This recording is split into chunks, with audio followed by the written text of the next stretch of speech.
The Washington Post newsroom delivers breaking events around the world as they happen. Unrivaled reporting from the journalists you've come to trust. To get the facts fast and meet the challenges of today head on. Get the news that matters most with a special offer by visiting WashingtonPost.com/watch. Subscribing unlocks instant access, bringing you the Post's award-winning coverage anytime, any place. Because democracy dies in darkness.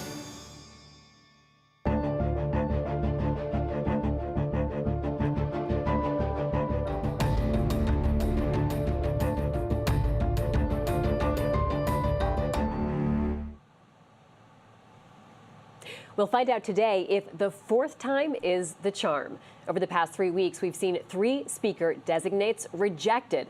This morning, however, there's been a mood of optimism on Capitol Hill because Republicans think they might have finally found someone who can get enough of their votes to be speaker.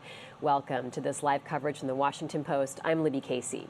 Who is he? Louisiana Congressman Mike Johnson. He emerged victorious from a closed-door Republican vote last night. Now he's the party's 4th nominee since Kevin McCarthy was ousted at the beginning of October. Steve Scalise, Jim Jordan, and Tom Emmer each failed to get enough support from their own caucus. With me in the studio today as we await a vote on the floor is opinions columnist James Hohmann, and on Capitol Hill, Rhonda Colvin. Rhonda, let's start with where did Mike Johnson come from? Yesterday at this time, Tom Emmer was the leading candidate for the job. What a difference a day makes, Rhonda. What a difference a day makes, hours make. Tom Emmer, of course, only was speaker designee for about 4 hours yesterday. But Mike Johnson he didn't come completely out of thin air. He was a part of the earlier ballot of Republican members who wanted to be considered for the job early in the morning. And then Emmer was the one who was successful. But Johnson came out on top late last night. The caucus seemed pretty pleased that he got a lot of support in the room. So we'll see if that support makes it to the floor today. Of course, what they do behind closed doors may not always be what happens when they are voting publicly. So really the question is, who is Mike Johnson? A lot of people may not know or recognize him. He is someone who is further to the right in the Republican caucus, has chaired the Republican Study Committee. So when you think about those factions or the 5 families in the congressional GOP, that one leans a little toward the right. Actually, it's about a step up from that Freedom Caucus. He chaired that committee. He's also on the House Judiciary Committee. There is a Trump factor that is making headlines with his nomination as Speaker. He was, of course, a part of the legal strategy for Trump during the first 2 impeachment trials for the former president. He also was a part of congressional efforts to try to overturn the 2020 election. He led an effort to send a friend of the court brief to the Supreme Court that was signed by 126 GOP lawmakers that claimed that there were challenges in some of those key states where Biden won, and they were questioning the validity of that. So we'll see if that really matters, because remember, there were members, especially moderates in the GOP caucus, who were concerned about having a speaker who would not say explicitly that Joe Biden won the election. So we'll see if that is still a problem for some of those moderate Republicans. But overall, I can tell you about the mood here tonight, or today rather, is that a lot of people are anticipating this to possibly be successful. There was a lot of momentum last night when Republican members emerged from that room. We'll see if that lasted overnight. But right now it is fairly quiet as they all head to the House floor for this quorum vote and to start the process of seeing if Johnson will be successful.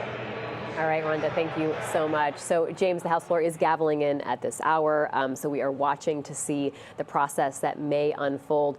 I want to talk to you more about Mike Johnson, but first, let's just preview what could happen today, just in terms of the timing and the mechanics of this. I mean, there's a lot of optimism among Republicans who are sort of wanting Johnson to get across the finish line, that they can do this on the first vote, but they can only afford to lose 4 Republicans. Democrats remain unified behind Hakeem Jeffries, their leader.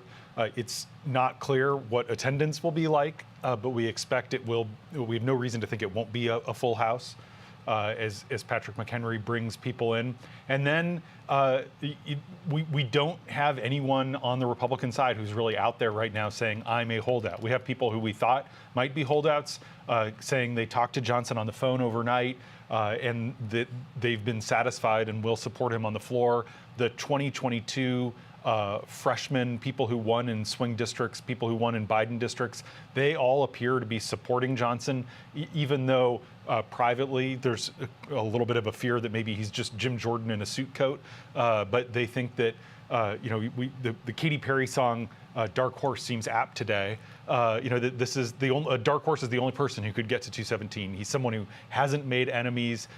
He is a kind of a guy who's nice to everyone, and everyone sort of feels like he'll be an honest broker between the five families, and maybe there's some hope kind of on the establishment wing of the Republican Party that because he has credibility with conservatives, because the Freedom Caucus likes him, he'll be able to make deals and compromises and agree to funding that a Tom Emmer couldn't, because he didn't have credibility with the right wing of his conference. Rhonda, let's talk about what we're seeing on the House floor right now, and sort of the important business that has to get done before they can nominate Johnson and Hakeem Jeffries on the Democrat side to be Speaker of the House. What are we watching for here? Talk us through it. Well, right now, the process is this quorum call, which those who have been following this story for the last few weeks should know that this is part of the procedural beginnings of House floor action to determine who's all there, do they have a quorum, and how many numbers will matter when it comes to the tally that will eventually be how a speaker is going to be voted on today. So if folks aren't there, that brings down the threshold of how many votes Mike Johnson would need to be successful. So this is an important part of the whole process, and one that we're all very familiar with right now. But of course, Democrats appear again to be united behind Hakeem Jeffries. They don't seem to deviate from that. If you do hear any present votes today, you might hear that from Republicans who may not want to be on record for voting for a speaker. So that's something to listen out for too. But overall, this quorum call is just saying who is present, who's going to be in the room today, and what that means for the math of this eventual vote. Yeah, so important, that math, Rhonda. And so we'll go through, we'll see just how many Democrats are here, how many Republicans are here. Then we anticipate having these nominating speeches, and then they will get down to the business of voting. So we'll be listening very closely to hear how Republicans weigh in. And as you said, Rhonda, if they decide to vote present, that will be something to listen for and watch, because that changes the math. That's exactly right. When you vote present, you're saying you're there, but you're not on record for having made a decision. So that's something that we saw during the McCarthy week of votes when he was initially Speaker, that you had members who were against him, who did not want to be on record for voting for him, but eventually were talked in to vote present in order for the process to keep moving. So if you hear someone voting present, that's likely their thinking, is that they are not supportive of the candidate, but they also want to move things along.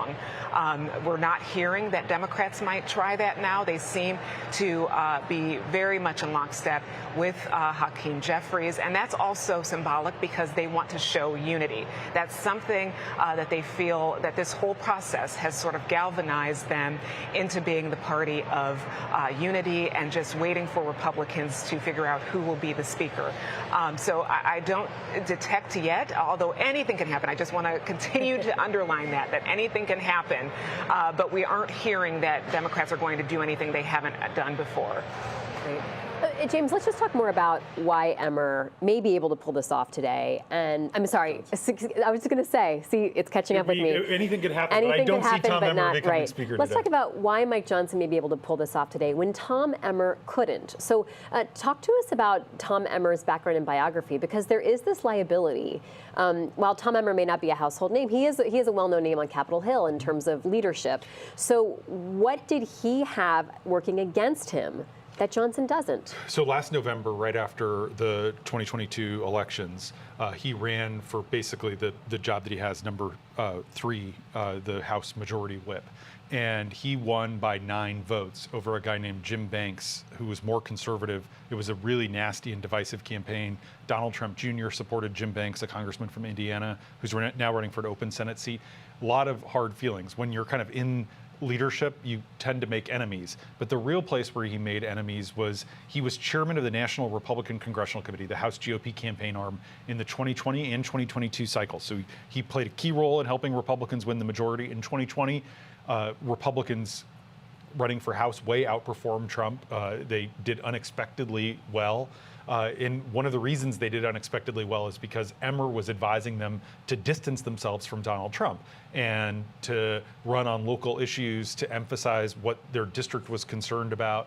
And that upset Trump world, and it upset some of the conservatives in the conference, because Tom Emmer was saying, if you need to run as a moderate, whatever it takes to win. And then Emmer himself not only was in leadership, but he voted to accept the results of the 2020 election, which bothered a fair number of people in the conference, and he voted for the Respect for Marriage Act last year. 47 House Republicans did. He was one of them. It basically codified same-sex marriage rights so that the Supreme Court couldn't wind them back.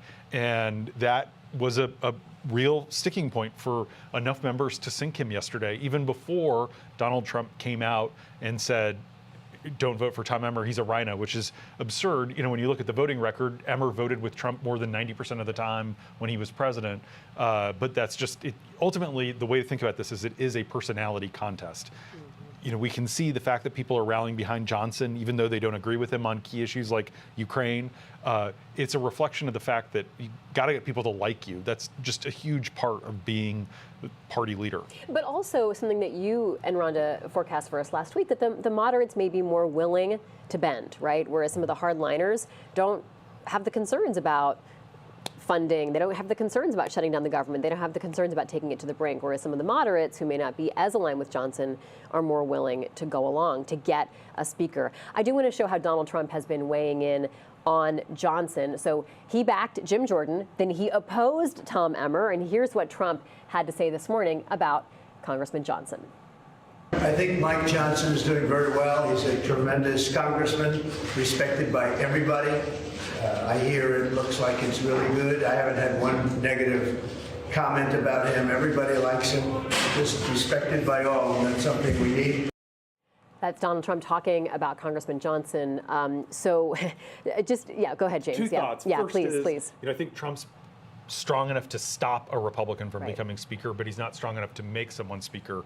You know, he got behind Jim Jordan before Jim Jordan lost to Scalise. The second thing is the context there matters. That video clip is coming right outside the courtroom where Donald Trump and the Trump organization really is on trial for fraud, in a criminal fraud trial.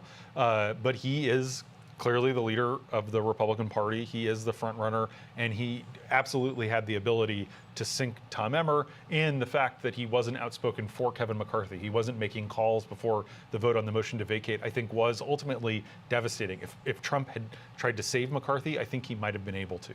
All right, let's go to Mariana Sotomayor. She covers the House of Representatives for the Washington Post and joins us now from Capitol Hill. Mariana, good afternoon. Talk to us about how Congressman Johnson got himself into this position. Yeah, you know, it's been a very quick rise for him.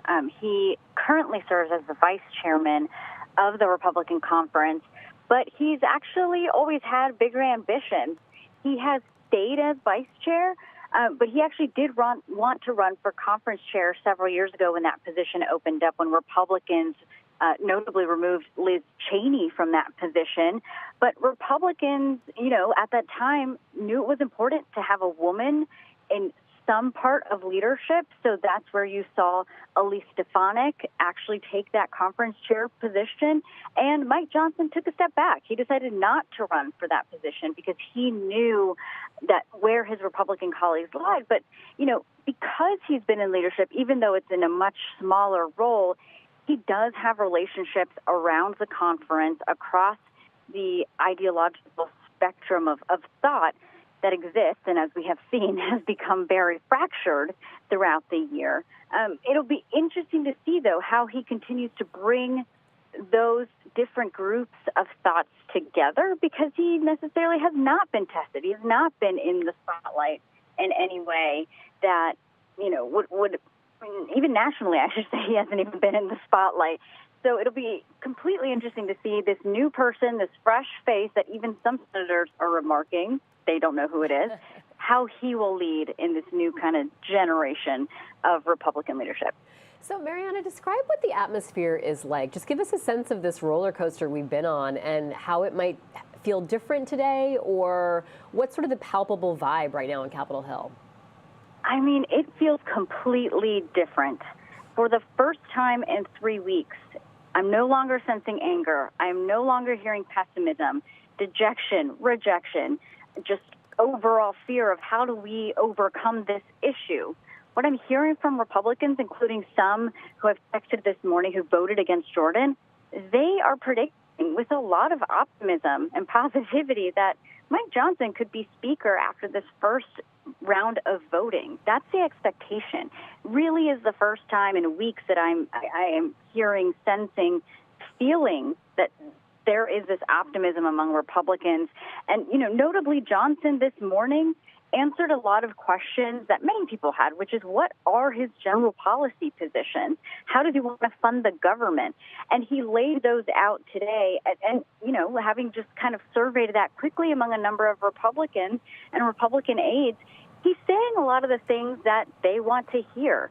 Try and fund the government before November 17th, but if they can't, they can talk about, passing a short-term resolution so that they can be able to finish a number of appropriation bills. Notably missing, however, is anything that addresses President Biden's ask for supplementals to fund Israel, for example, Ukraine, and national disasters here at home. Mariana, some of the Republicans who voted present last night behind closed doors, who just weren't quite ready to say they supported this guy, are talking to you and our colleagues this morning and saying they will support him. What kind of work has he done overnight and this morning, as you were describing, to kind of answer the questions, assure people? And is it local politics? Is it making sure that members feel they're being heard on their local issues and agendas? Because they might not have ever talked to him about, their district back home. Or is it the big picture stuff? That's exactly it. The members who voted present, Thomas Mathew was one of them. He wanted to talk to Johnson about, just government funding, what his vision is, but also the local level. Like, what is he going to do for Kentucky? That's the same thing that Mark Amodei from Nevada wanted to talk to him about, because he hasn't necessarily, he admitted it, talked to Johnson about policy before. He just wants to know that Johnson can provide for their districts. And, there's always a lot of talk of national politics here, that even some of these lawmakers get involved in that and forget about those local district politics. And one thing that kind of made this week a little different than previous ones was that Republicans were actually getting rebuked in their districts. They were hearing from constituents, hearing from Republican voters specifically, you all are to blame for this dysfunction, for the House not functioning. We need to fund the government because, local businesses need help. People on the ground need help. And Republicans heard that and have come back and are making that a little bit more of a priority. And we've seen that now in conversations with Johnson. You're seeing Congressman Johnson there on the House floor as we do this quorum call. If we can go big picture again, you can see him getting some handshakes, having some conversations. James, he's talking to a lot of different people, actually. And it's a very celebratory mood. I mean, it's a very, very different. Some of this is it's projection, right?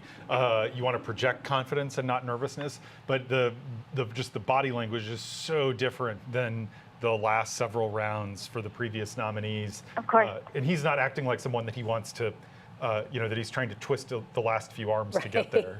Instead, he's doing like hugs and handshakes and talking to different kinds of Republicans, frankly, including and Democrats. So he's talking to different kinds of people there on the House floor. Rhonda, let's talk about this question of how Republicans come together today, or if they'll be able to come together to support Congressman Johnson. What are the optics here that they're left with of 3 weeks of not being able to advance a speaker. Right. I just also want to point out that unless I'm not saying this correctly, I believe that's Veronica Escobar of Texas, a Democrat, who just hugged Mike Johnson. It looks like she is, maybe giving him some congratulatory messaging there. But that's fairly interesting because that is a question. Will Democrats be able to work with whomever is the eventual speaker? But to your question about where do we go from here with Republicans, I really think that even if this is successful today, you may hear, a great speech from Mike Johnson. You might hear a great speech from Elise Stefanik, who leads the caucus, and saying that they're unified and they want to move forward. But you have to wonder if that bad blood is going to continue or kind of creep up throughout the rest of the congressional term. If you think about it, the top leaders of the GOP caucus have all tried to be speaker and failed in the last week. Think about Steve Scalise, the number 2 Republican in the House. Think of Tom Emmer, the whip, the person who's responsible for voting, counting votes, was someone that they apparently did not have trust in enough for him to make it to the floor yesterday. So you have to wonder if there are these issues that are affecting the leadership positions right now, that challenge the leadership positions, what that means for the future. I have no indication that this will go away, even if you do have a speaker, that some of the tensions that rose up through this entire experience will go away. I think stunning to me as a reporter is in the hallways, you have heard Republican members who have been very critical of their own party, saying some of the quiet parts out loud that they would never tell us in public, that they feel the conference is experiencing major fractures. So they're being upfront about that right now. I can't imagine that goes away in the short term, and it could affect, the legislative agenda for the GOP caucus moving forward. Rhonda, great points about leadership. James, do we have a sense of what it could mean to have some of these men who, and it is all men, who put themselves up as speaker in the last couple of weeks, if some of these men who've been in leadership will feel okay retaining those posts? I mean, they've got to go out, they've got to raise money for their colleagues, they've got to whip up votes, they've got to wheel and deal. Can they still do that given all that's happened? I think yes. I mean, I think that you still have a lot of power and influence. Right now, Mike Johnson has a staff of 13. So he has about, it's a standard House office.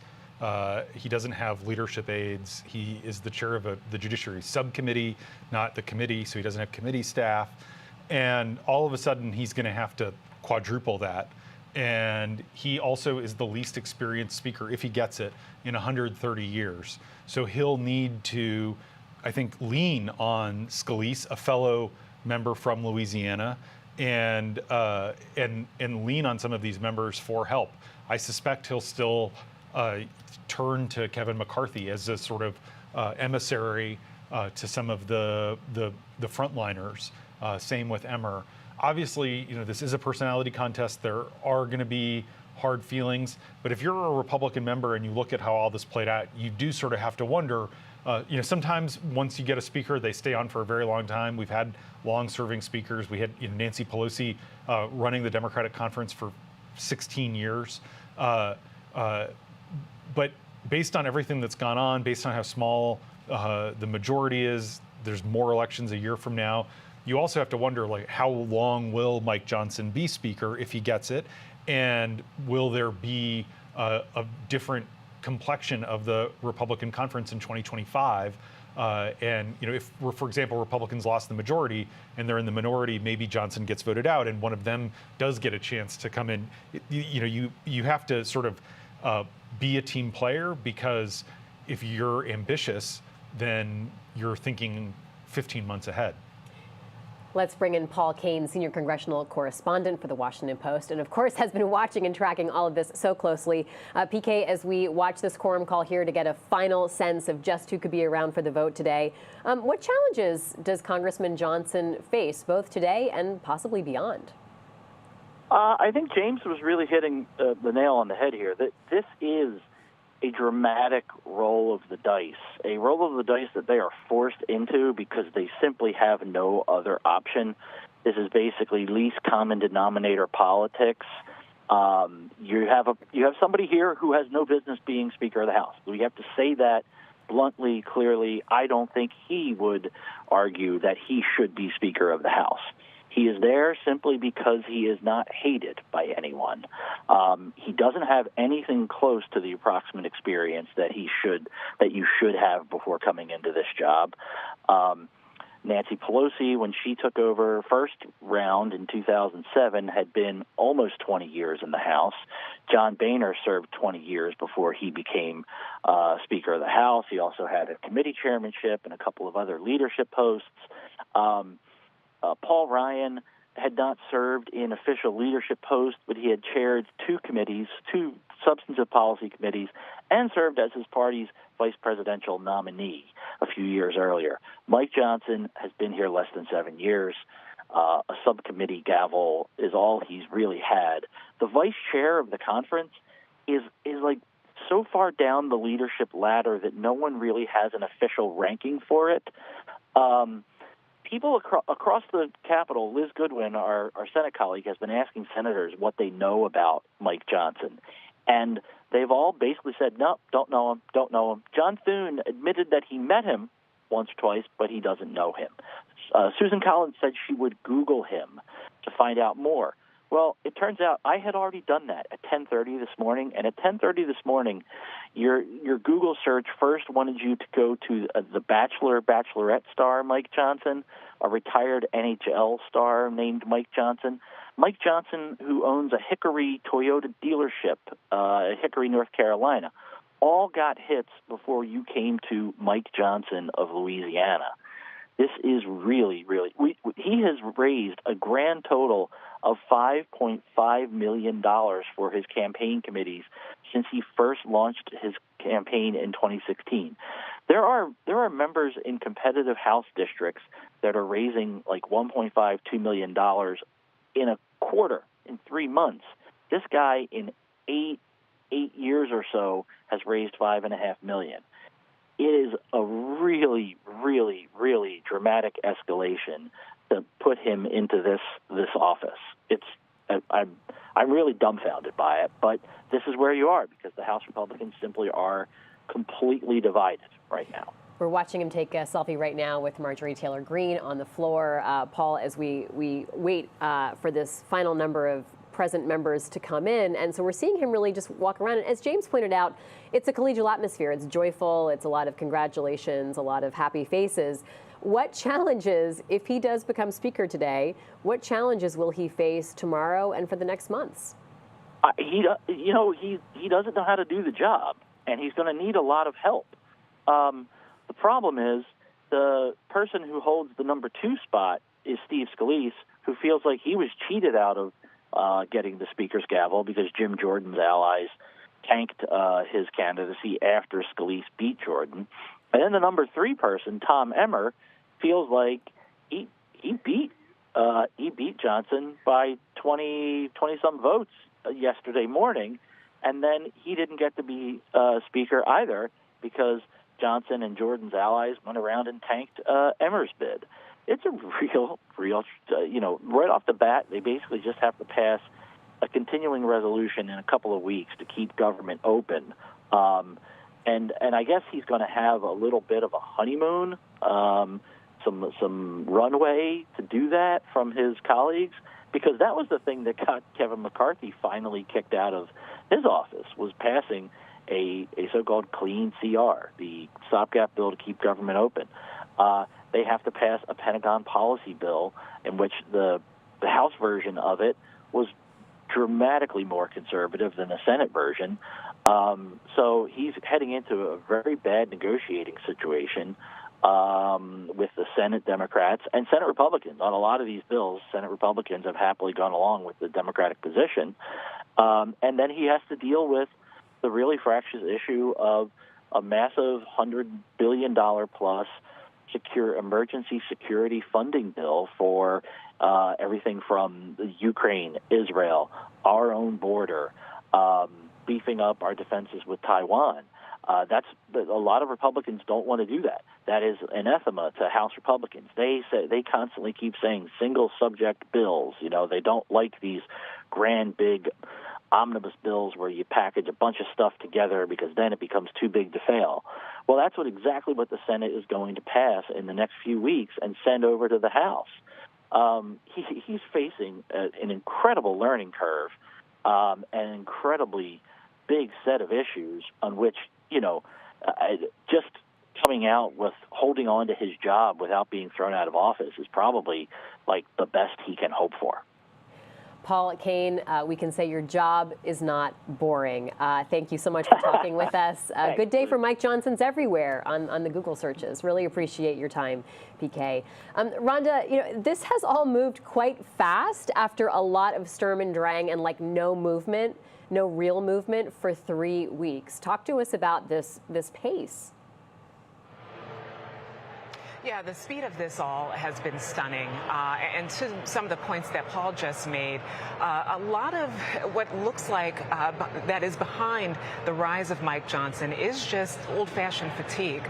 Members appear very tired of this. I know when I was outside of one of the closed-door sessions yesterday, they were saying, we don't know what we're going to do next. They were throwing out all sorts of ideas, suggestions. I even heard one where McCarthy may come back and split the job with Jim Jordan if that would make the conference happy. Some were even floating, maybe we need to call former President Trump and have him be the interim speaker since he's someone most of the caucus would vote for.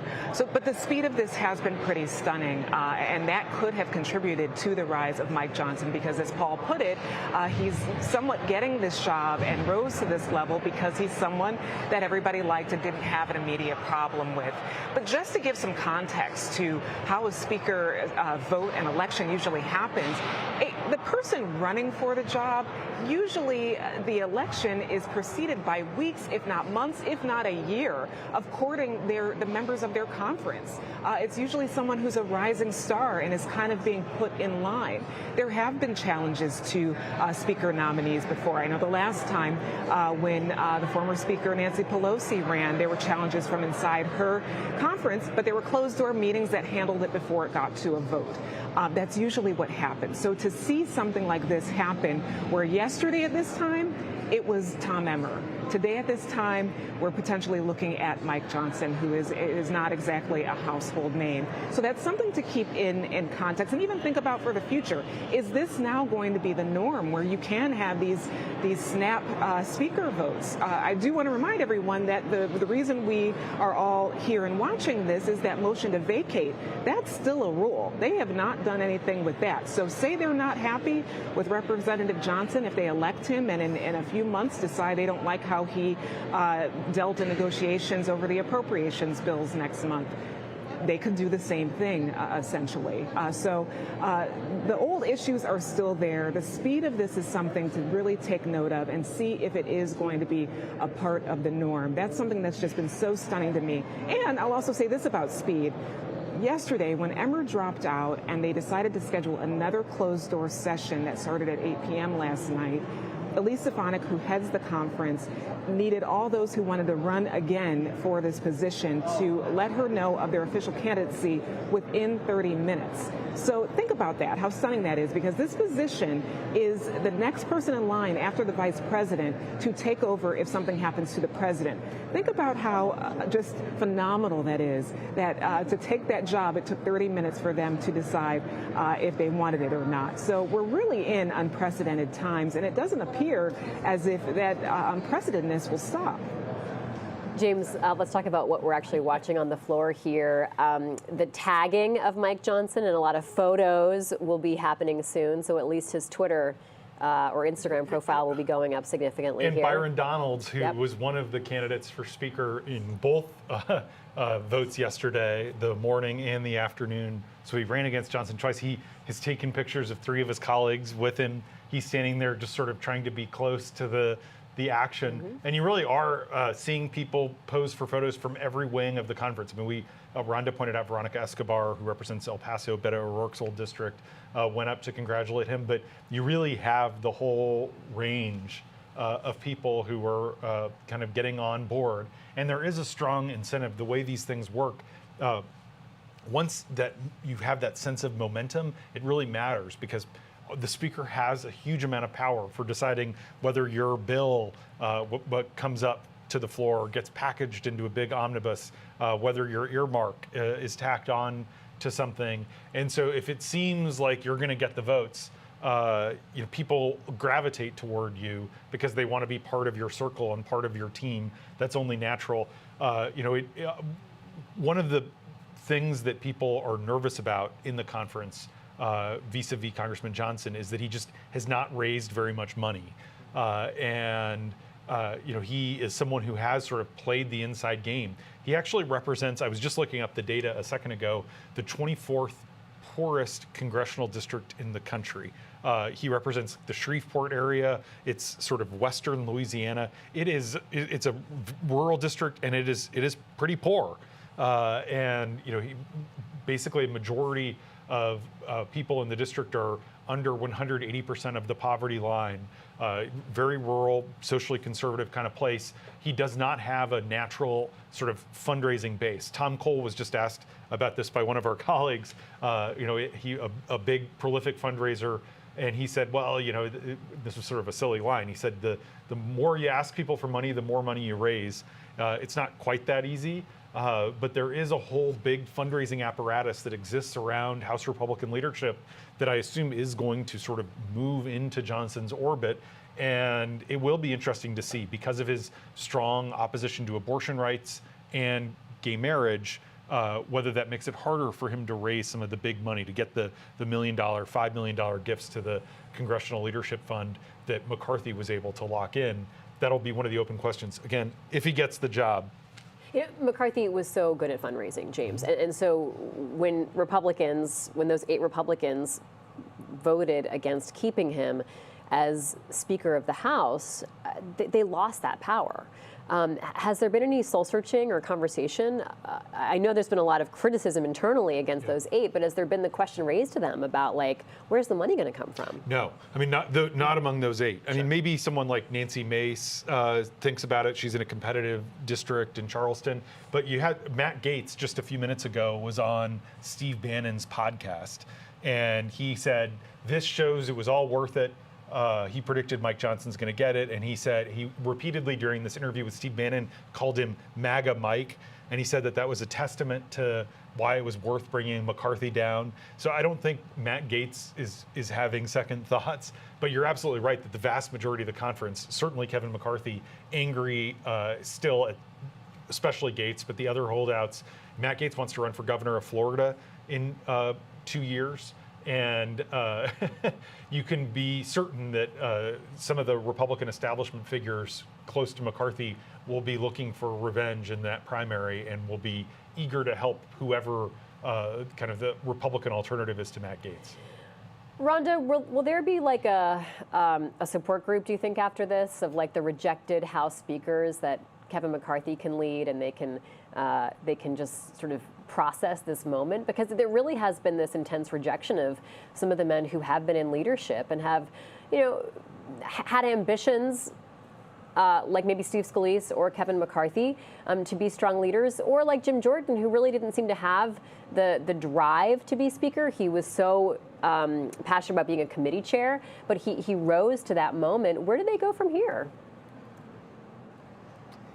That's the big question. I think that's what we're all thinking ahead on. I don't know about a support group, but I do know one Republican lawmaker joked in the hallway last week that they all needed to go on a field trip together outside of D.C. And handle things there. They are very aware of the tensions. I think that has really been illuminated through this 21 plus days of going through this. Because remember, even before the motion to vacate came, it had been talked about for weeks before. So they had always seen that as a looming threat. I would say it goes even as far back as January when McCarthy agreed to having a motion to vacate rule in House rules. I think they're very aware of the issues, but you wonder if they're just going to move on. That happens so much in Congress, where something big happens and then the next week there's a completely different story and you forget what happened in the last 20 plus days. So that's something that we'll have to just watch and see. I do think it is something noteworthy to think about the leaders of this conference, the leaders of the majority in the House. have all had problems with the rest of the caucus and were not able to become Speaker. That's telling. It's telling that the number 2 and the number 3 and the number 1 at one point, McCarthy, were not able to hang on and be Speaker. So we'll see how that plays out. I think, as I have said before, one of the things that has really struck me through this entire experience is you hear members of the conference saying publicly and on record to reporters that things are broken. What will they do with the brokenness that they perceive? We'll see. But you can't imagine a world where this does not affect things moving forward, and it's going to be a real task for whomever is the next Speaker to handle that. James, let's talk about what we're seeing in the numbers here. What can we learn and read from the numbers we've got going on? Well, so right now 6 haven't voted. Only one of them is a Republican, and 5 are Democrats. Our understanding was that based people right outside the chamber that 3 were missing. But so if there are only 427, you just have to do the math. 427 divided by 2 plus 1 would be 214.5. So that would mean you'd need 215 votes to get it, down from 217. Perhaps they're keeping the quorum call open just a little bit longer to get some of those Democratic votes in, but that actually does make it easier for Johnson if he only has to get 215 instead of 217. But again, no one has really come out so far and said outright on the Republican side that they're voting against Johnson. It's unclear who the holdouts would be, and indeed, our colleagues are hearing that from Ken Buck, the congressman from Colorado, who was one of the Republicans to vote against McCarthy, but also voted against Jim Jordan, and said it was because he wouldn't say that Joe Biden won the 2020 election. He's now trying to sort of draw what is really a distinction without a difference, saying that Mike Johnson orchestrated the amicus brief to support Texas's lawsuit to overturn the election, but that was different than what Jim Jordan did in terms of urging people to come to the protests and actually engaging with the Stop the Steal sort of crowd. But I think that is an indication that even the people in the Republican conference who didn't vote to overturn the election are sort of getting on the team. And indeed, last night, there was this moment where there was sort of this press conference after Mike Johnson came out of the conference meeting, and a reporter from ABC tried to ask about Johnson's efforts to work with the Trump campaign and give legal advice. And he kind of guffawed, and Virginia Fox, a very conservative Republican from North Carolina, yelled, "Shut up." And Republicans were eager to dismiss those questions. But you can be sure, the Joe Biden campaign and Democrats will be eager to highlight that piece. And it will be fascinating to see to what extent that sort of dogs Johnson as he introduces himself to the American people. I loved what Paul Kane was telling us a minute ago, which is that, like, when you Googled him early this morning, a car dealership and a Bachelor contestant came up before him. What that reflects is that he has, he's a clean slate to a lot of people, a blank slate. How is he going to introduce himself?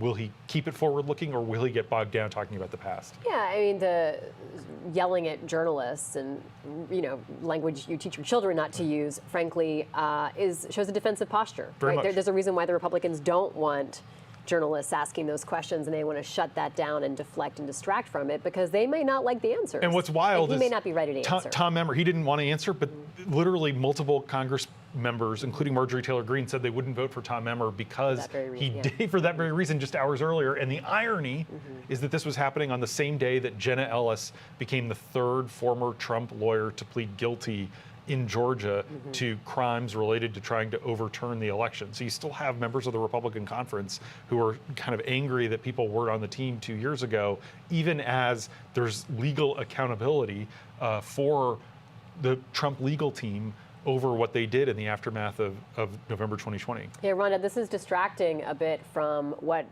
Trump has suffered this past week in terms of defeats. Because 3 of his former attorneys have now agreed to plea deals in that Georgia case alone. And we're watching to see movement of other witnesses who might be willing to testify against co-defendants, including Donald Trump.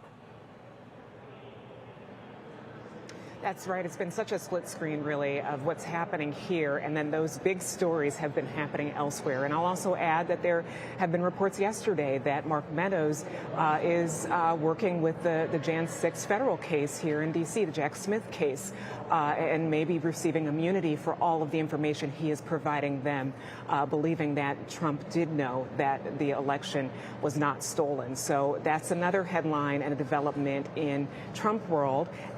Meanwhile, so many of the reporters who would be covering that are also here covering this. So it has been kind of a very strange moment right now. But again, the Trump stories, especially the Fulton County ones with his former lawyers and the architects of these plans to have a fake slate of electors, to see them sort of turn on him all in 1 week has really been stunning.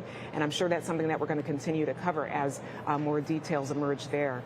You know, James, as I've been hearing Republicans talk about Johnson as they've been cornered in the halls by reporters or wanted to promote him, they've said things like, well, he's not very tall, but he's tall in stature, or he's pretty nerdy, or, I mean, there seems to be a bit of a reaching for how to describe this guy. Yeah. I mean, not everyone has to Google him the way Susan Collins did. Right. You know, he has been around, and there have been people for the last few weeks who have sort of quietly said maybe this is where it ends up going, that he would be kind of a person who's not offensive, but he's not super well known or defined even in the conference. He doesn't, because he's not a swing vote, he does vote with he has voted with the party leadership. That he doesn't have the kind of deep relationships with Democrats, and as we've been talking about, he doesn't have the relationships with Senate Republicans either, and certainly the White House. So it is like going from the minor leagues to the major leagues in terms of all of a sudden he's going to have to make these relationships, like the MVP of the major exactly. leagues, not well, just the major leagues. Right, exactly. Like I mean, you could go deep on baseball analogies, exactly. I mean, it's going to be leading it all. Right, and the other thing is I think part of the reason he's not offensive to people is that he is kind of a genial guy. He's not an angry, spittle spewing, fire breathing bomb thrower quite the same way. I think he's as conservative as Jim Jordan, but he's not in these hearings screaming at witnesses and yelling at other Republicans. And indeed, he organized a letter a few years ago calling for civility and calling for treating the other side with respect and dignity. So we talked a second ago about Virginia Fox and how you wouldn't want your children talking that way. But I think Mike Johnson has tried to sort of stay above the fray, and that sort of bodes well to some Republicans in terms of his temperament, because that is a huge part of the job, is not losing your cool when people are angry at you. Rhonda, there's a persona that leaders can use. We see that picture right there was just of Jim Jordan and Mike Johnson, and Jordan is known, as James described him, as someone who likes to have a lot of bombast and sort of yelling in committee hearings and stuff, grilling.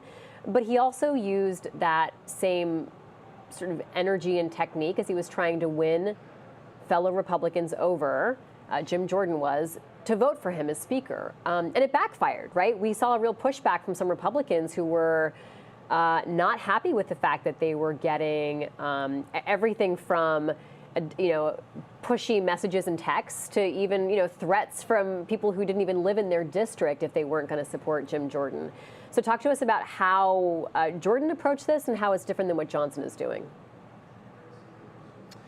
Yeah, in the history books, that may be the shift where things turned for Jim Jordan when those aggressive tactics happened and members said they did not take that very well or very kindly and decided not to put their support behind him.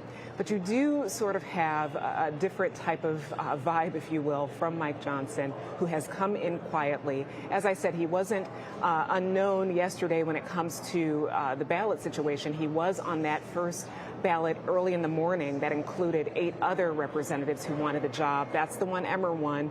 Johnson did not win that one, but he put his name back in the hat for later in the evening and was successful there. But this also shows you that optics are very important. He appears to be someone that people can be comfortable with. He does not appear to have that same type of style as Jordan did. And we know from members that the Jordan style felt a little uncomfortable. That's something that that they might not have been able to sell to constituents, especially in moderate districts that Biden won. So that also is a part of the calculation, too. Who is a speaker that they can, when it comes to 2024 elections, that these members can sell to their constituents as someone who's leading the way in the House GOP and can help them win votes for the next election. The optics thing has been really important, but I would also say the timing of it, too. I definitely have to underline that there's a lot of fatigue here.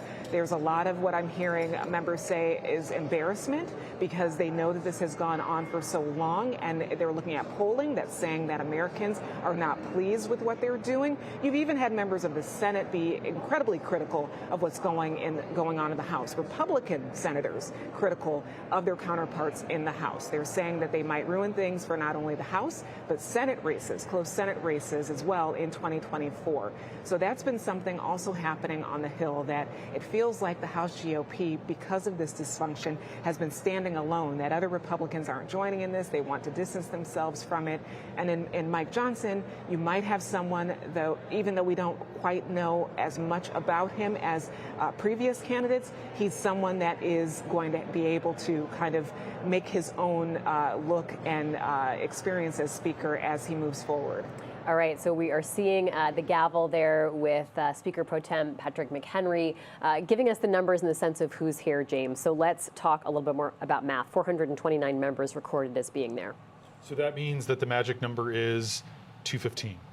And that's what he needs in order to get the majority, because you don't just need the most votes. If that were the case, we'd have Speaker Hakeem Jeffries a couple times over now. You need to have the simple majority. So, Rhonda, as we wait for some nominating speeches here and we see the folks who will be tallying the votes get seated, talk to us about what we could see today.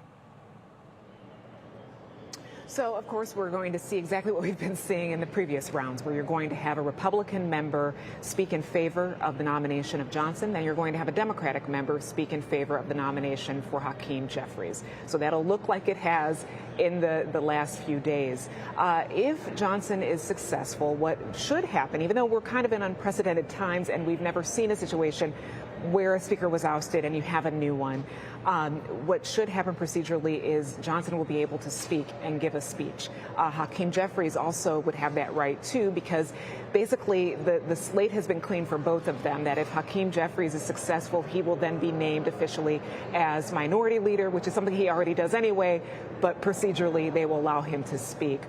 In terms of floor action for the rest of the day, I do know members do want to get something to the floor on Israel, at least a resolution saying that they stand in support of Israel. I do not know yet if that will happen today or immediately this week. I do know, just looking at the schedule, that committee meetings that were postponed have actually been pushed back to 4. So that also may speak to their optimism that this is going to be successful today before 4 o'clock. All right, Rhonda, I'm doing some calculating here on my calculator as I work out the numbers. Let's go to Elise Stefanik for this nominating speech.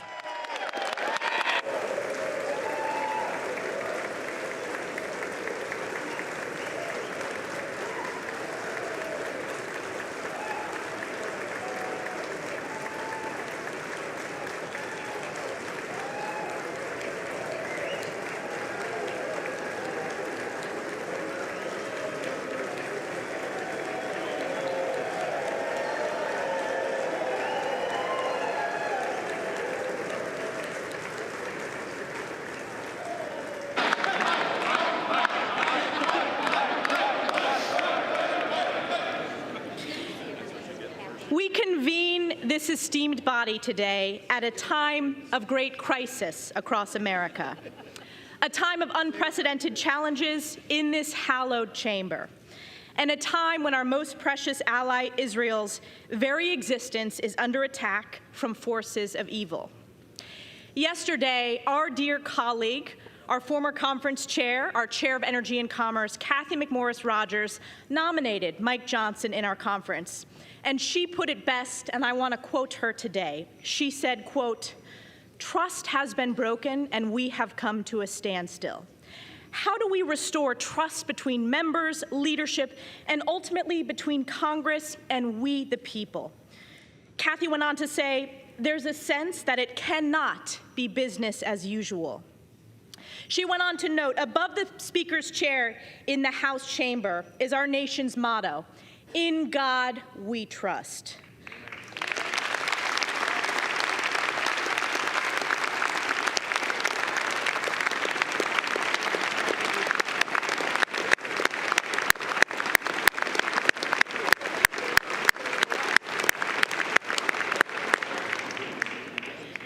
Ms. McMorris-Rodgers went on to say, "The times in which we are living demand boldness, unity, and transformational leadership that begins with trust in God and each other. Trust is when the magic happens." In the story of King David, we are reminded that man looks at the outward appearance, but the Lord looks at the heart, end quote. Today is the day that House Republicans will humbly look in our hearts and elect Mike Johnson as Speaker of the People's House.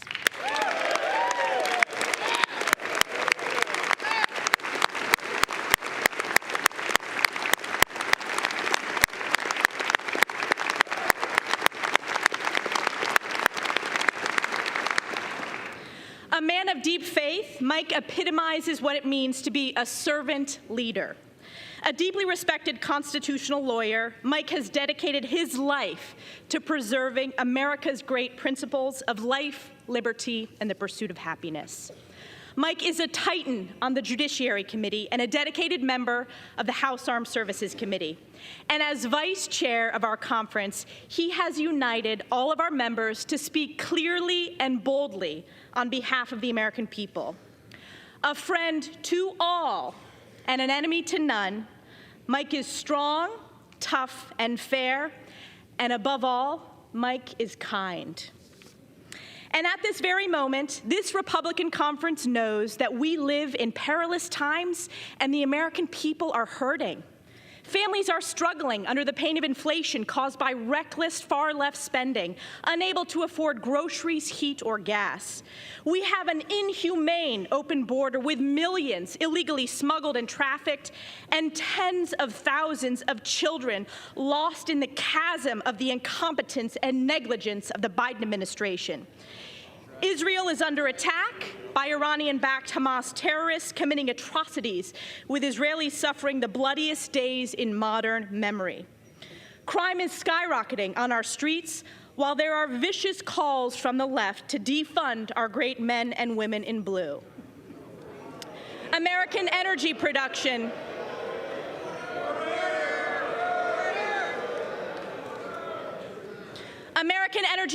has been crushed by Joe Biden's radical, failed, far-left Democrat policies, causing seniors, farmers, and families to pay more at the pump.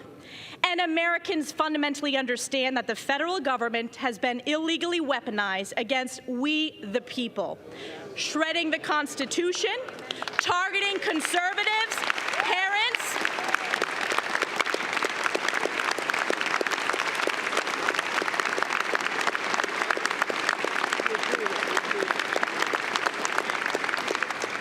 yes, I'll say it again.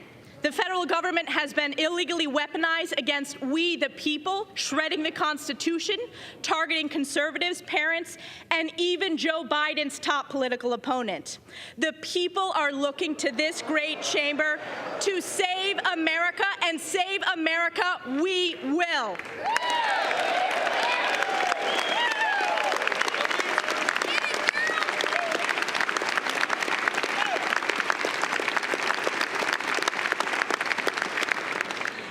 As we embark on the path ahead, I am reminded of Galatians 6:9.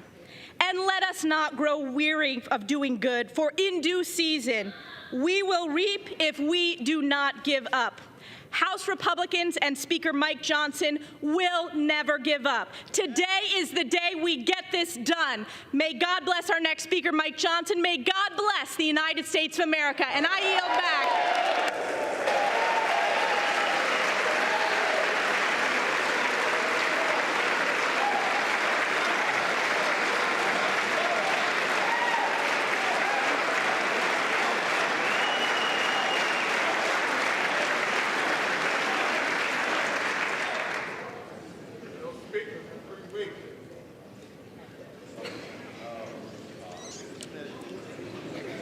The chair Stefanik recognizes giving the gentleman from California, Mr. Aguilar. Elise Stefanik Thank you, giving the Mr. nominating Speaker speech. Pro She needs Tempore. 215 I votes. notice a little bit more of a smile on your face today than we have in the past.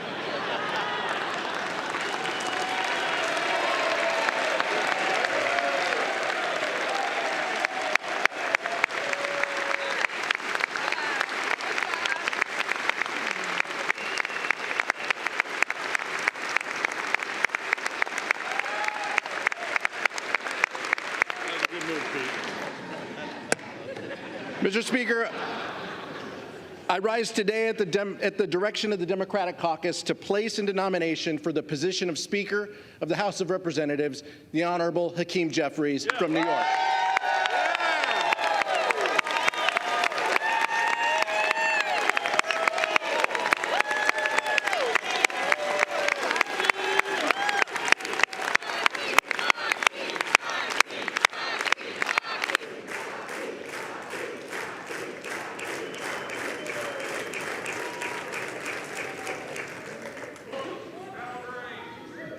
Mr. Speaker, you may agree with this, but we are back here 22 days into this Republican-manufactured chaos, and House Republicans have brought us to the exact same position that we were back then. All of the infighting, all of the disarray, just to end up where we were 3 weeks ago.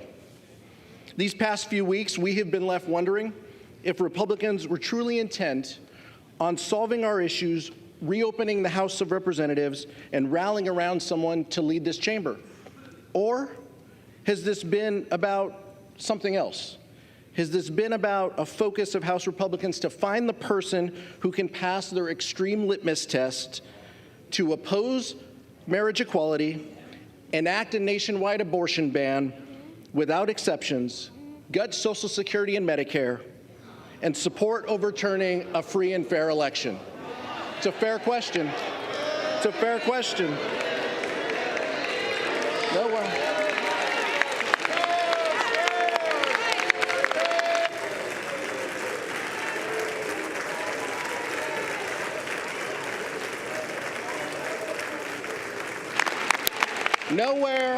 Nowhere in that candidate questionnaire is it about growing the middle class, helping our communities, keeping the cost of health care lower, and making life for everyday Americans better.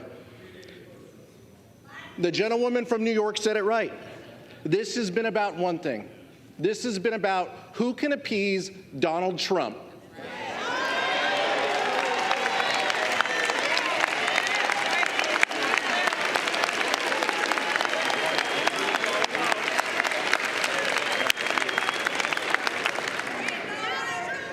House Republicans have put their names behind someone who has been called the most important architect of the Electoral College objections.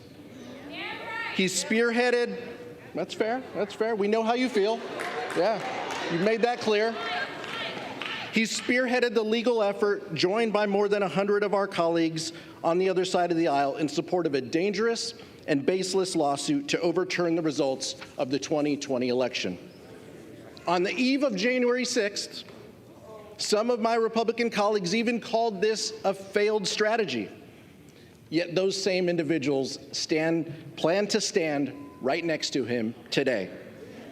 Mr. Speaker Pro Tem, House Democrats believe that when members of this body voted to reject the results of the 2020 election, they forfeited their ability to lead this chamber.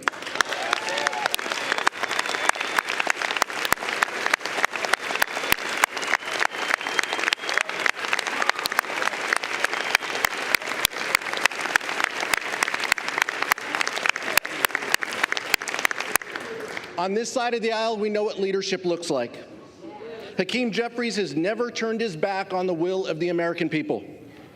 The son of two social workers, he's always stood by the side of working families. The most pressing needs of everyday Americans are his North Star. He believes that everyone in America should have the opportunity to get ahead and achieve their version of the American dream. He believes that access to affordable health care is a right, not a privilege. He believes that reproductive freedom must be guaranteed, not stripped away.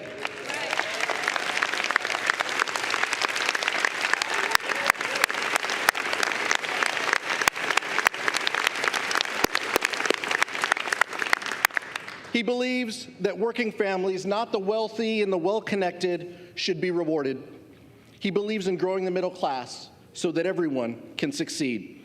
He believes that our schools and our communities should be safe and free from gun violence. He believes that investing in public schools, not depriving students of fact-based education by banning books.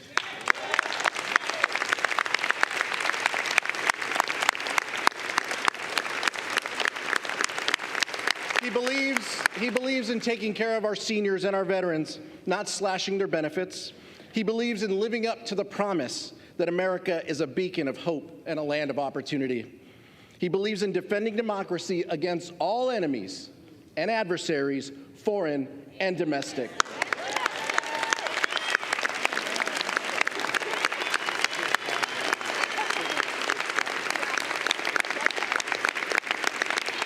He believes in standing by our allies, Israel and Ukraine.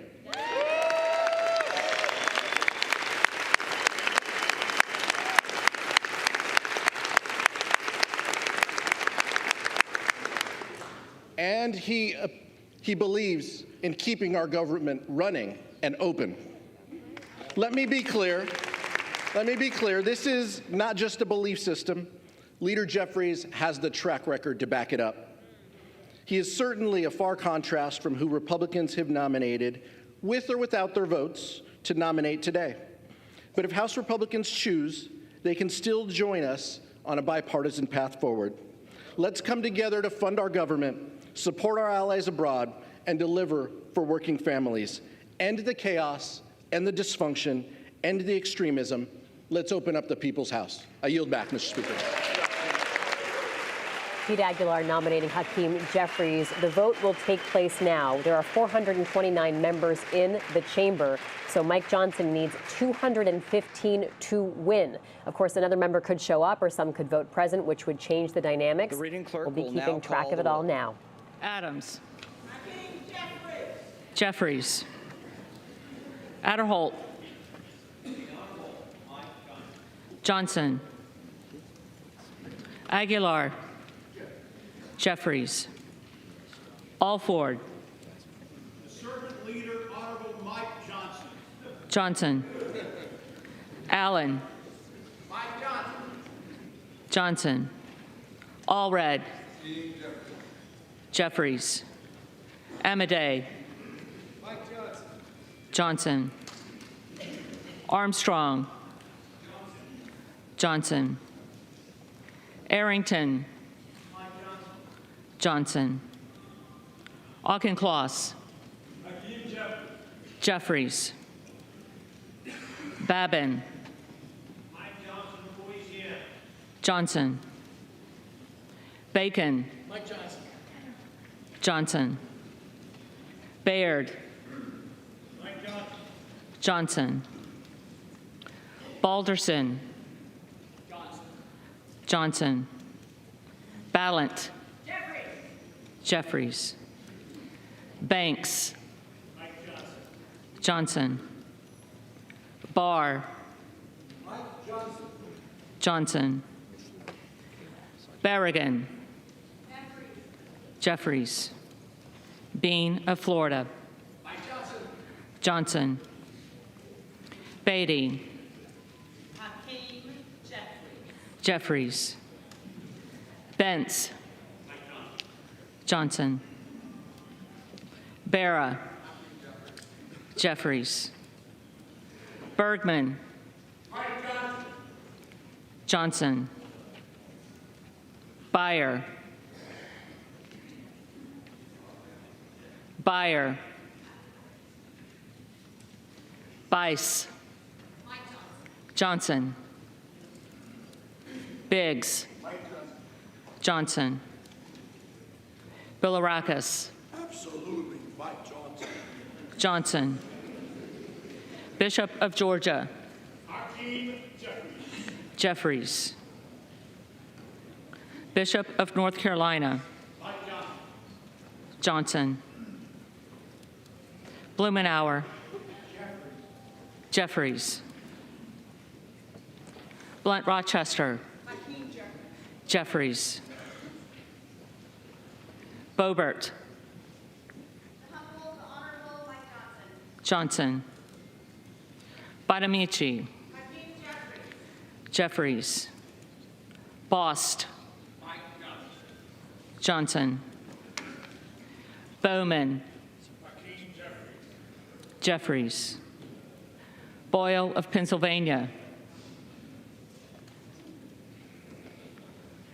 Boyle of Pennsylvania. Burkeen. Johnson. Brown. Jeffries. Brownlee. Jeffries. Buchanan. Mike Johnson. Johnson. Buck. Mike Johnson. Johnson. Bouchon. Mike Johnson. Johnson. Bazinski. Jeffries. Burchett. Mike Johnson. Johnson. Burgess. Johnson. Burleson. Mike Johnson. Johnson. Bush. Jeffries. Calvert. Mike Johnson. Johnson. Kamek. Johnson. Caravello. Jeffries. Carbajal. Jeffries. Cardenas. Jeffries. Carey. Johnson. Carl. Johnson. Carson. Jeffries. Carter of Georgia. Mike Johnson. Johnson. Carter of Louisiana. Jeffries. Carter of Texas. Johnson. Cartwright. Jeffries. Kassar. Jeffries. Case. Jeffries. Caston. Jeffries. Castor of Florida. Jeffries. Castro of Texas. Jeffries. Chavez de Reamer. Johnson. Sherfilis McCormick. Jeffries. Chu. Jeffries. Ciscomani. Johnson. Clark of Massachusetts. Jeffries. Clark of New York. Jeffries. Cleaver. Jeffries. Klein. Johnson. Cloud. Johnson. Clyburn. Jeffries. Clyde. Johnson. Cohen. Jeffries. Cole. Johnson.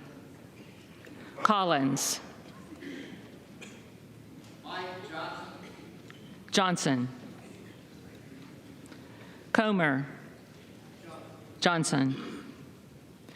Connolly. Jeffries. Correa. Correa. Costa. Jeffries. Courtney. Jeffries. Craig. Happy wedding anniversary to my wife, Hakeem Jeffries.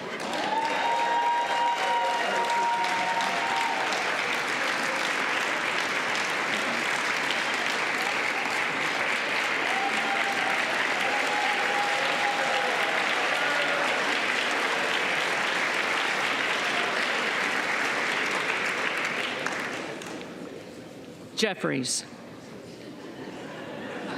Crane. Johnson. Crawford. Johnson. Crenshaw. Johnson. Crockett. Jeffries. Crow. Jeffries. Cuellar. Jeffries. Curtis. Johnson. Davis of Kansas. Jeffries. Davidson. Johnson. Davis of Illinois. Jeffries. Davis of North Carolina. Jeffries. Dean of Pennsylvania. Jeffries. DeGette. Jeffries. Dela Cruz. Johnson. DeLauro. Jeffries. Del Bene. Jeffries. DeLuzio. Jeffries. DeSaulnier. Jeffries. Desjardins. Johnson. Diaz-Pizito. Johnson. Diaz-Balart. Johnson. Dingell. Jeffries. Doggett. Jeffries. Donalds. Johnson. Duarte. Johnson. Duncan. Johnson. Dunn of Florida. Johnson. Edwards. Johnson. Elsie. Johnson. Emmer.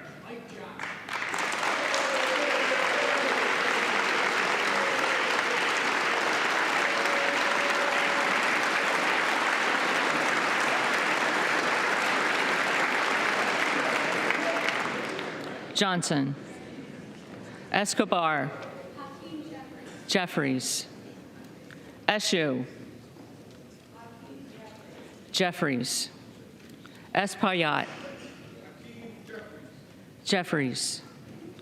Estes. Johnson. Evans. Jeffries. Ezell. Johnson. Fallon. Fourth District of Texas proudly and enthusiastically vote for Mike Johnson. Johnson. Finstra. Johnson. Ferguson.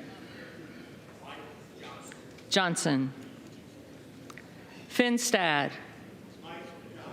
Johnson. Fischbach. Johnson. Fitzgerald. Johnson. Fitzpatrick. Johnson.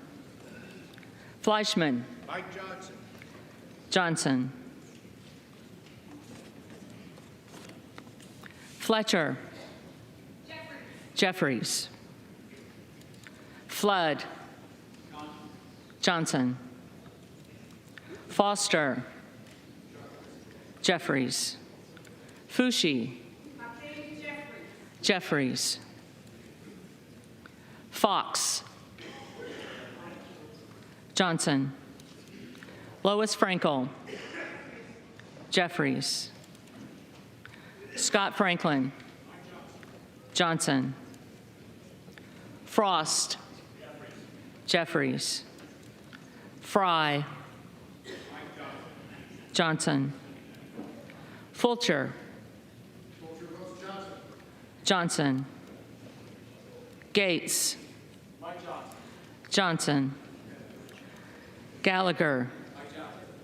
Johnson. Gallego. Gallego. Garamendi. Jeffries. Garbarino. Johnson. Mike Garcia. Johnson. Robert Garcia. Jeffries. Garcia of Illinois. Jeffries. Garcia of Texas. Jeffries. Jimenez. Johnson. Golden of Maine. Jeffries. Goldman of New York. Jeffries. Gomez. Jeffries. Tony Gonzalez. Johnson. Vicente Gonzalez. Vicente Gonzalez. Good of Virginia. Johnson. Gooden of Texas. Johnson. Gosar. Johnson. Gottheimer. Jeffries. Granger.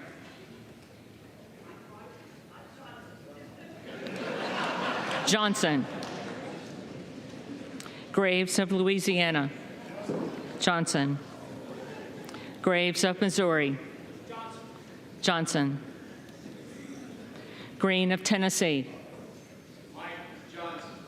Johnson. Green of Texas. The Speaker in waiting, the Honorable Hakeem Jeffries. Green of Georgia. Johnson. Griffith. Johnson. Grijalva. Jeffries. Grothman. Johnson. Guest. Johnson. Guthrie. Johnson. Hageman. Johnson. Harder of California. Jeffries. Harris. Johnson. Harshbarger. Johnson. Hayes. Jeffries. Hearn. Mike Johnson. Johnson.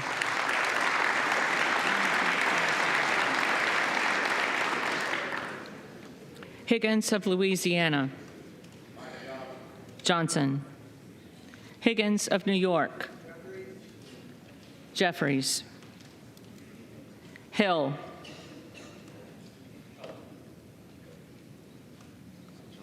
Did he say Johnson? Johnson. Himes. Jeffries. Henson. Johnson. Horsford. For democracy, Hakeem Jeffries. Jeffries. Houchin. Johnson. Houlihan. Jeffries. Hoyer. Jeffries. Hoyle of Oregon. Jeffries. Hudson. Johnson. Huffman. Jeffries. Huizinga. Johnson. Hunt. Mike Johnson. Johnson. Issa. Johnson. Ivy. Jeffries.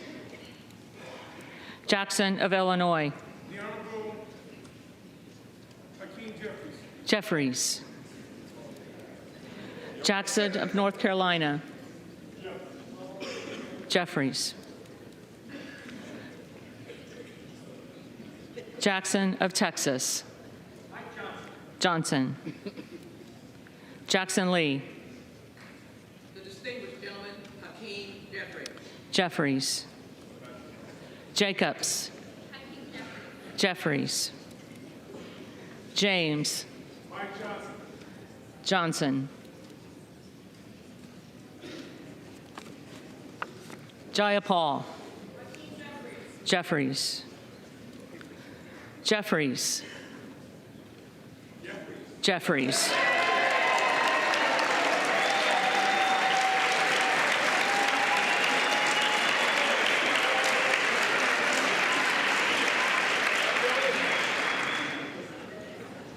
Johnson of Georgia. Standing for reproductive freedom for women, I cast my vote for Hakeem Jeffries. Jeffries. Johnson of Louisiana. Johnson.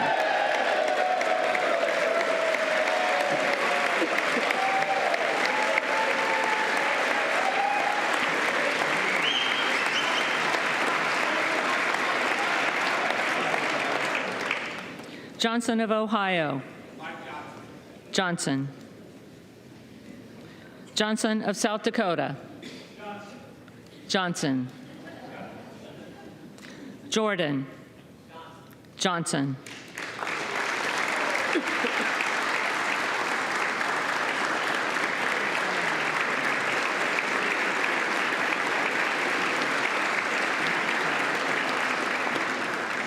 Joyce of Ohio. Joyce of Ohio. Johnson. Joyce of Pennsylvania.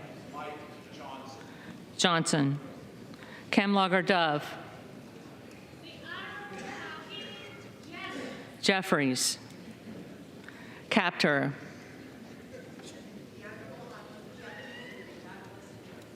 Jeffries. Kane of New Jersey. Johnson. Keating. Jeffries. Kelly of Illinois. Jeffries. Kelly of Mississippi. Johnson. Kelly of Pennsylvania. Mike Johnson. Johnson. Kana. Jeffries. Jeffries. Kiggins of Virginia. Johnson. Kildee. Hakeem Jeffries. Kiley. Johnson. Kilmer. Jeffries. Kim of California. Johnson. Kim of New Jersey. Jeffries. Krishnamurthy. Jeffries. Custer. Jeffries. Kustoff. Johnson. LaHood. Johnson. LaLota. Johnson. LaMalfa. Johnson. Lamborn. Johnson. Landsman. Landsman. Jeffries. Langworthy. Johnson. Larson of Washington. Jeffries. Larson of Connecticut. Jeffries. Latta. Johnson. LaTurner.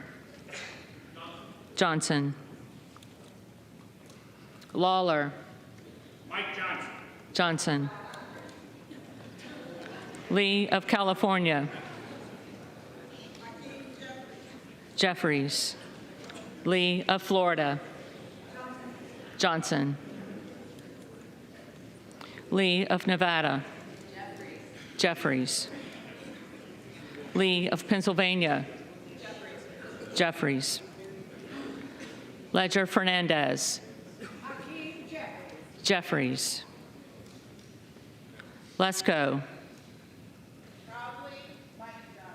Johnson. Letlow. Johnson. Levin. Jeffries. Liu. Jeffries. Lofgren.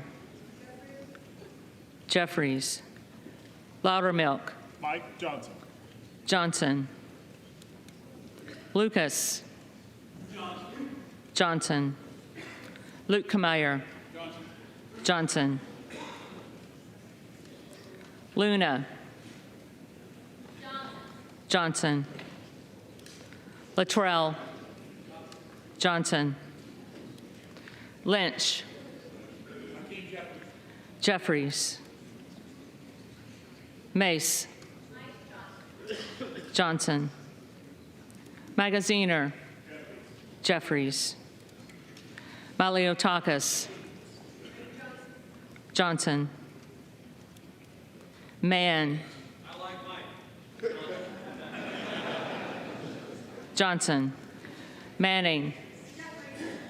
Jeffries. Massey. Johnson. Mast. Johnson. Matsui. Jeffries. McBath.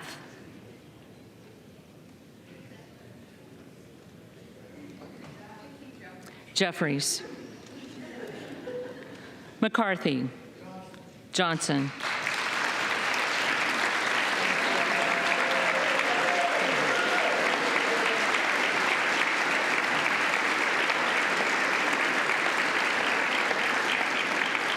McCall. Johnson. McLean. Johnson. McClellan. Jeffries. McClintock. Johnson. McCullum. Jeffries. McCormick. Johnson.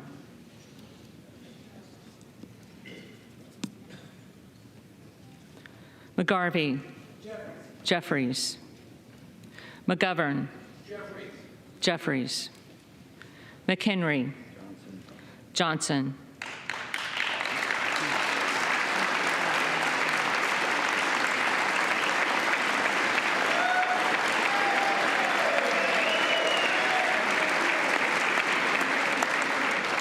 Meeks. Jeffries. Menendez. Jeffries. Ming. Jeffries. Muser. Johnson. Mfume. Jeffries. Miller of Illinois. Johnson. Miller of Ohio. Johnson. Miller of West Virginia. Johnson. Miller Meeks. Johnson. Mills. For the Republic, Mike Johnson. Johnson. Molinaro. Mike Johnson. Johnson. Molinar. Mike Johnson. Johnson. Mooney. Johnson. Moore of Alabama. Johnson. Moore of Utah. Johnson. Moore of Wisconsin. Jeffries. Moran. Johnson. Morelli. Jeffries. Moskowitz. Jeffries. Moulton. Jeffries. Mervan. Jeffries. Mullen. Jeffries. Murphy. Johnson. Nadler. Jeffries. Napolitano. Jeffries. Neal. Jeffries. Neguse. Jeffries. Nels. Johnson. Newhouse. Johnson. Nickel. Jeffries. Norcross. Jeffries. Norman. Johnson. None of Iowa. Miracle Mike Johnson.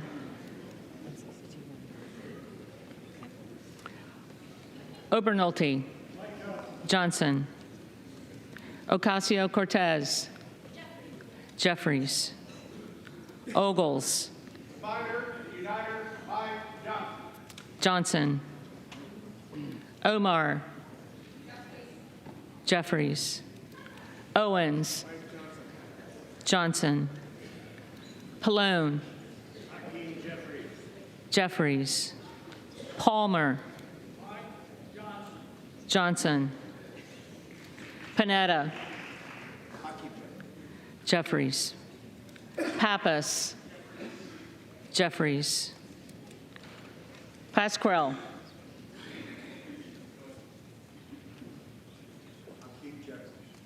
Jeffries. Payne. Gentleman from New York, Hakeem Jeffries. Jeffries. Pelosi. As one who knows and respects the role of Speaker, Hakeem Jeffries.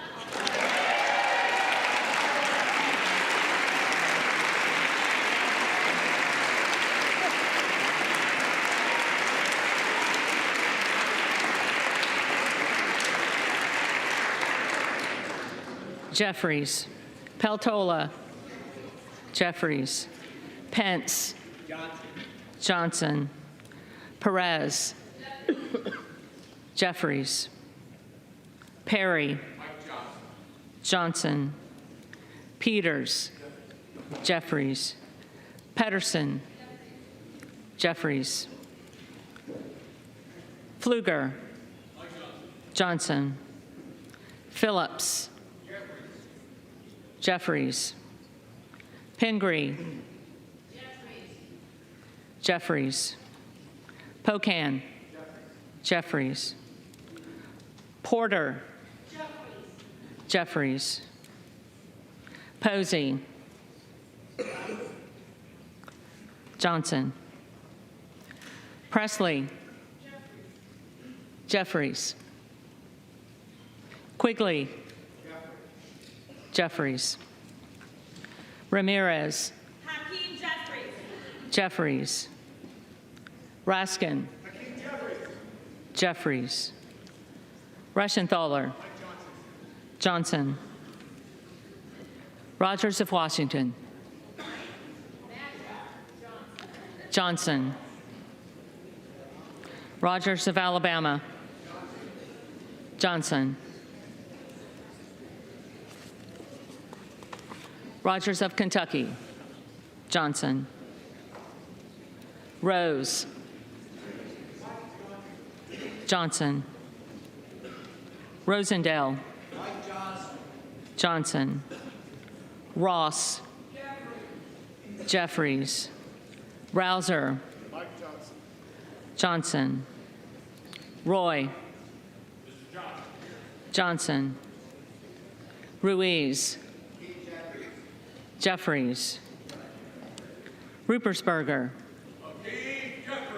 Jeffries.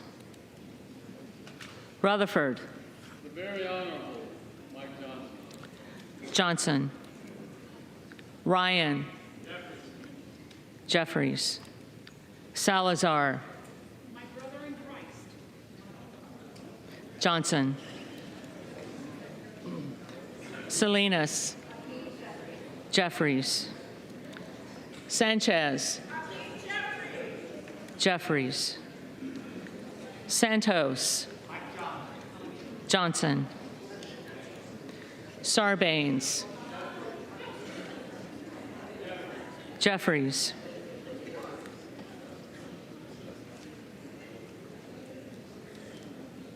Scalise. Great state of Louisiana, Mike Johnson. Johnson.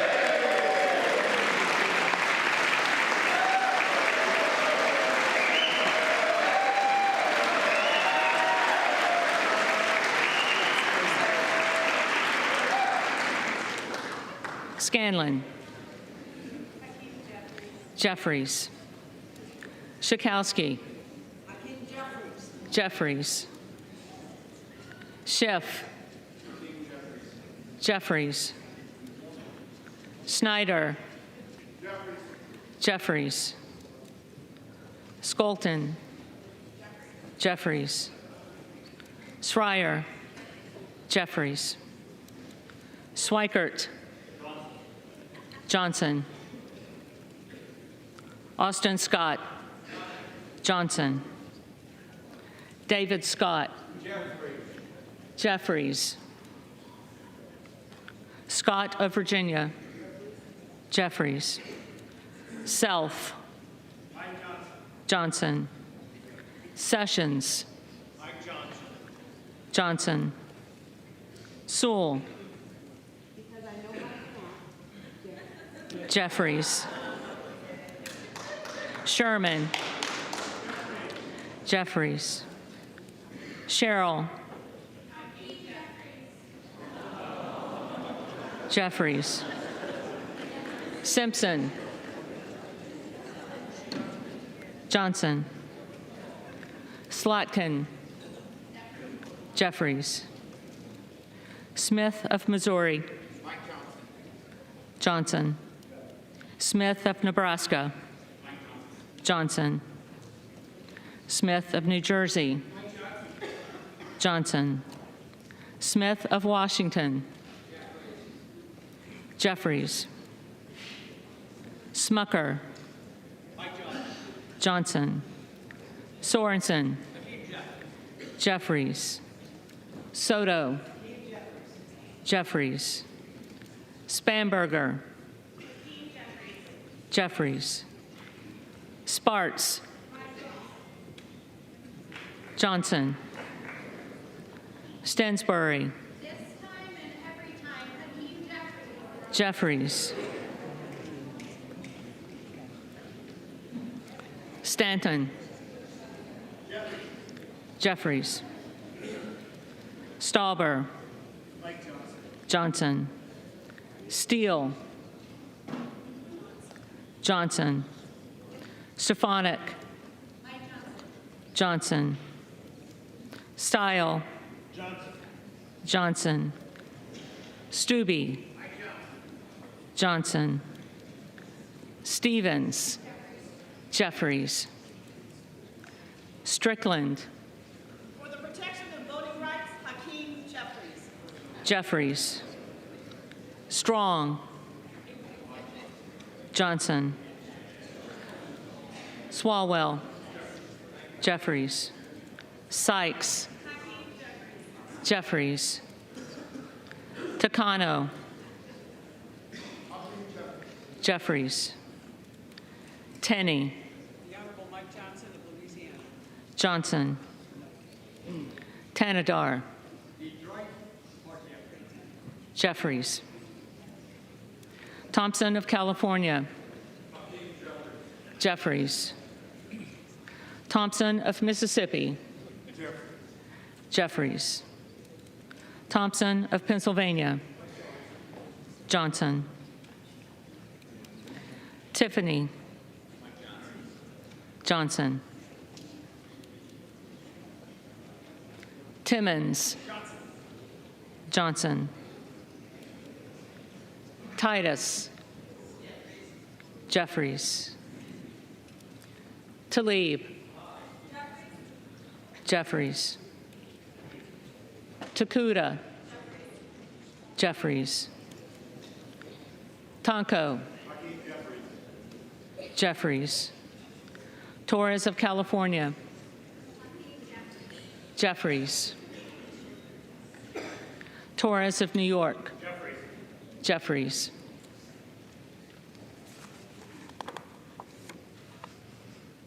Trahan. Jeffries. Trone. Jeffries. Turner. Johnson. Underwood. Jeffries. Valadeo. Johnson. Van Drew. We are back better than ever. Mike Johnson. Johnson. Van Dyne. Johnson. Van Orden. Van Orden. Vargas. Jeffries. Vasquez. Jeffries. Vesey. Jeffries. Velasquez. Jeffries. Wagner. Johnson. Wahlberg. Mr. Mike Johnson. Johnson. Waltz. Johnson. Johnson. Wasserman Schultz. Jeffries. Waters. He supports freedom of choice. Hakeem Jeffries. Jeffries. Watson Coleman. As the only candidate who represents the integrity of this House,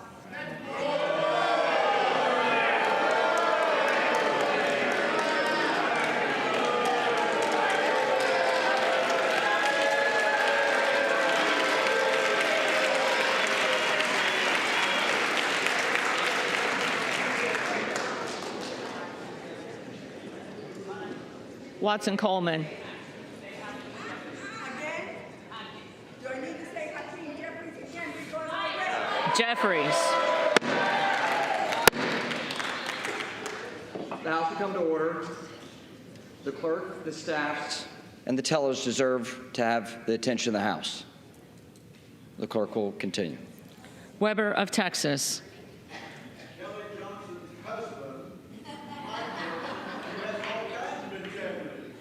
Johnson. Webster of Florida. Johnson. Winstrup. Johnson. Westerman. Johnson. Wexton.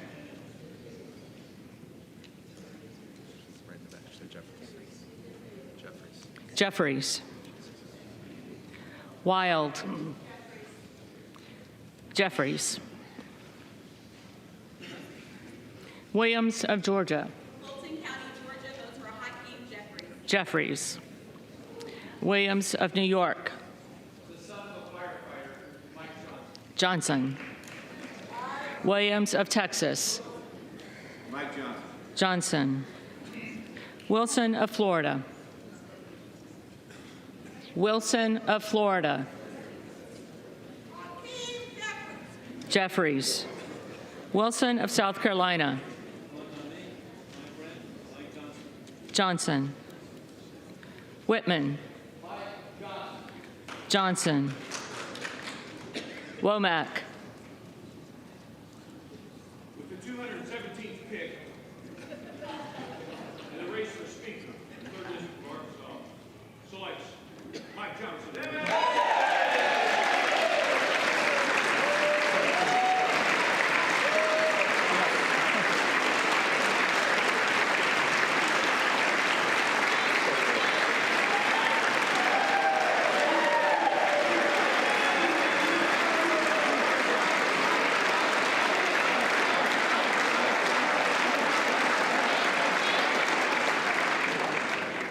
Johnson.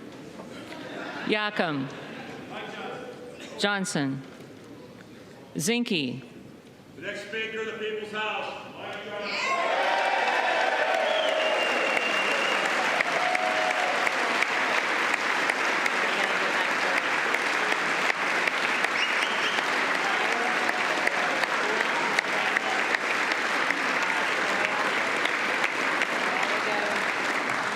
Johnson.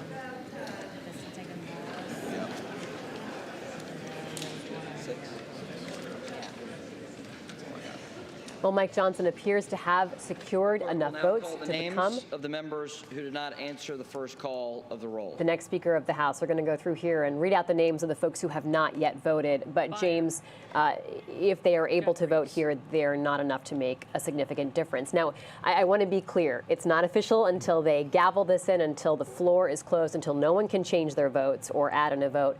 But as things currently stand, Johnson has been able to do what no other Republican has been able to do for 3 weeks, and that's get enough support from his fellow Republicans to become Speaker of the House. We were looking for this simple majority, and no Republicans have stood in the way, James. That's the big story, the lack of any Republican defections. We were going through that list looking at who had defected in recent weeks and supported the various members, and everyone across all parts of the party, the appropriators, the problem solvers, everyone fell in line behind this dark horse candidate who was little known outside of the House and outside of Shreveport, Louisiana until yesterday.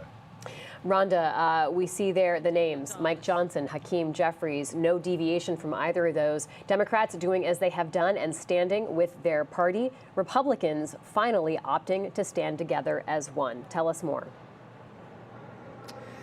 Yeah, that's right. We did not expect the Democrats to do anything different from what they've been doing since January, which is voting for Hakeem Jeffries.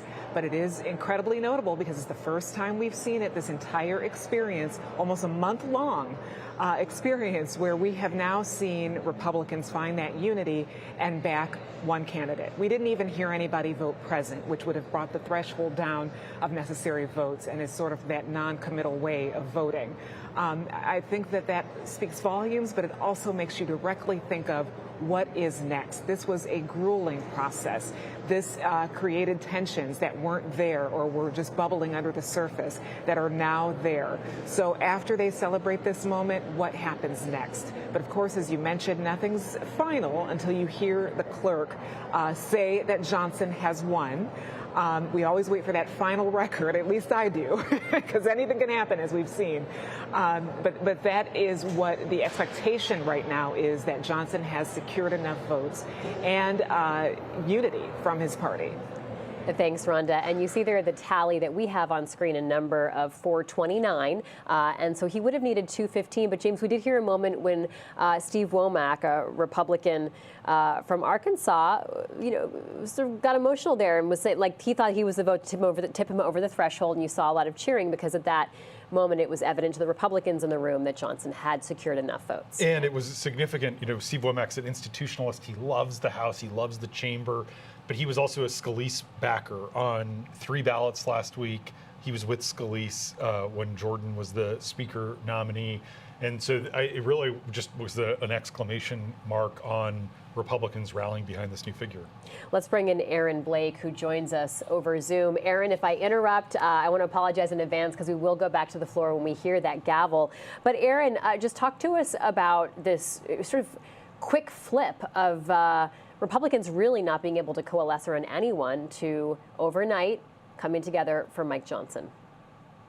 Yeah, I think this is the story of many things that Congress does right now, which is things drag on and it's basically a game of chicken until one side decides that they are not going to press forward anymore. All right, hold on a second, Aaron. Let's listen up to the Speaker's floor. The Honorable Mike Johnson of the state of Louisiana has received 220 votes.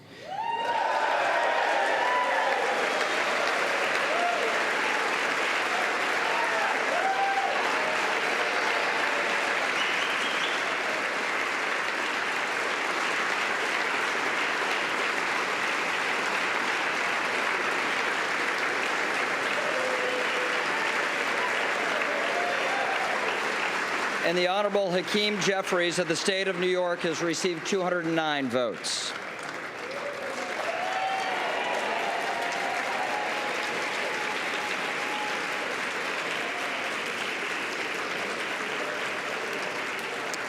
Therefore, the Honorable Mike Johnson of the state of Louisiana, having received a majority of the votes cast, is duly elected Speaker of the House of Representatives for the 118th Congress.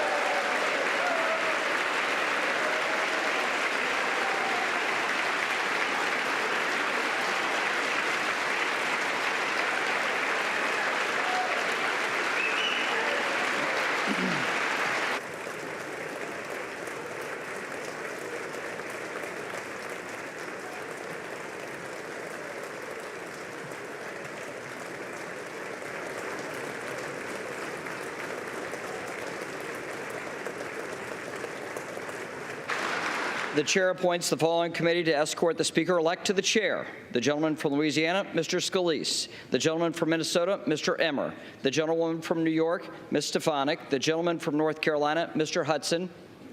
The gentleman from Alabama, Mr. Palmer. The gentlewoman from Michigan, Mrs. McClain. The gentleman from California, Mr. McCarthy. The gentleman from Florida, Mr. Donalds.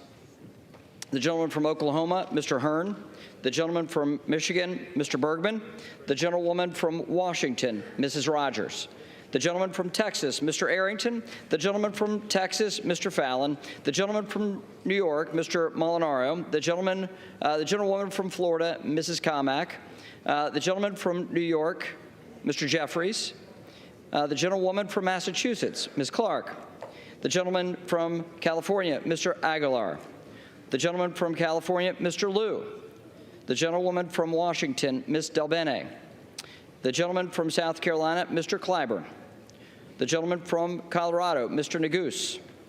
The gentlewoman from Texas, Ms. Escobar. The gentlewoman from Illinois, Ms. Underwood.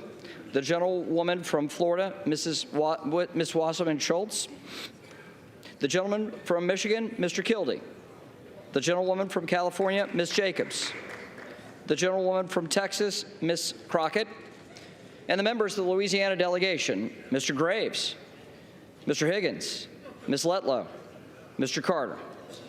The committee will retire from the chamber to escort the speaker-elect to the chair.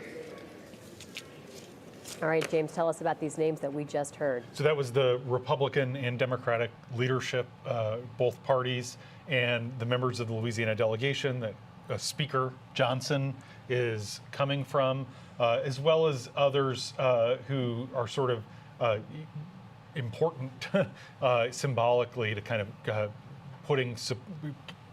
of consecrating his speakership. It's a traditional moment. There will be a lot of pomp and circumstance coming back into the chamber, and then Speaker Johnson will get the gavel and he'll be in full control, second in line to the presidency.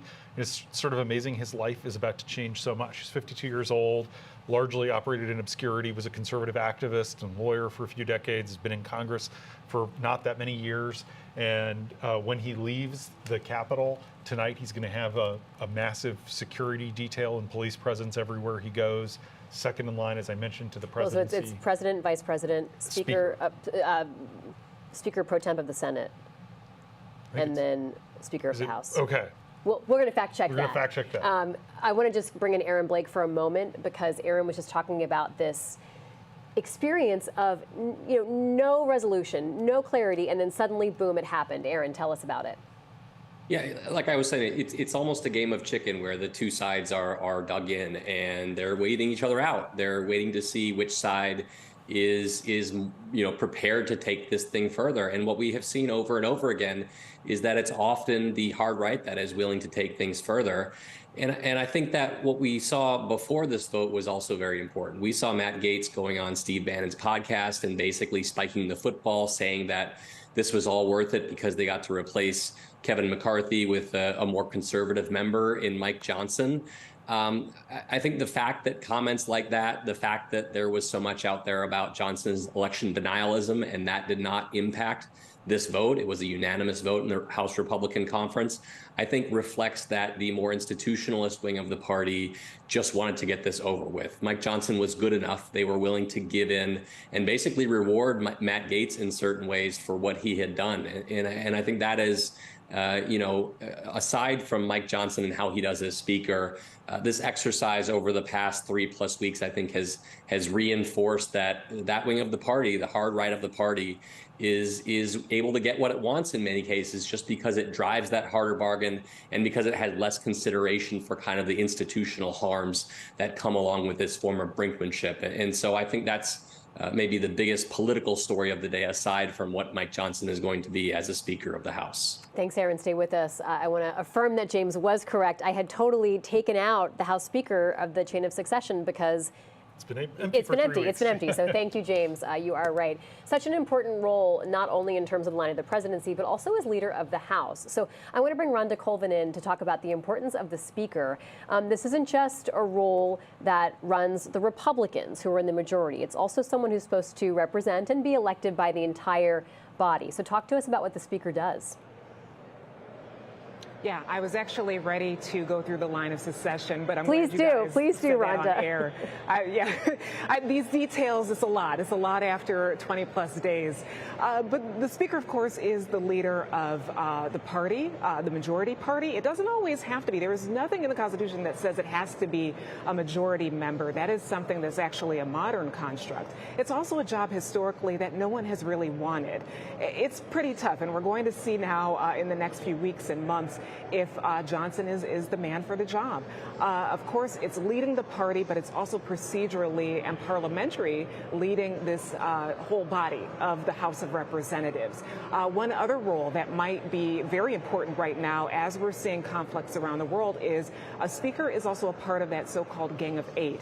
That is the leaders of both chambers as well as the members of the intelligence committees in Congress who get intelligence reports on, pertinent matters across the globe. So that's something that he will now be thrust into. It's just so striking to me, too, that if you think about it, back during when McCarthy was going through that vote series that lasted a week back in January, and even last week, Johnson's name was not mentioned at all. So it is kind of mind-boggling how fast this went, that he was not someone being discussed for this and is now the person about to accept the gavel. So that is a stunning turn of events. We've talked about how he isn't quite known. That has worked for him to get the gavel, that he doesn't have enemies. He has friends, and I believe that's what Elise Stefanik did say in her remarks earlier about him.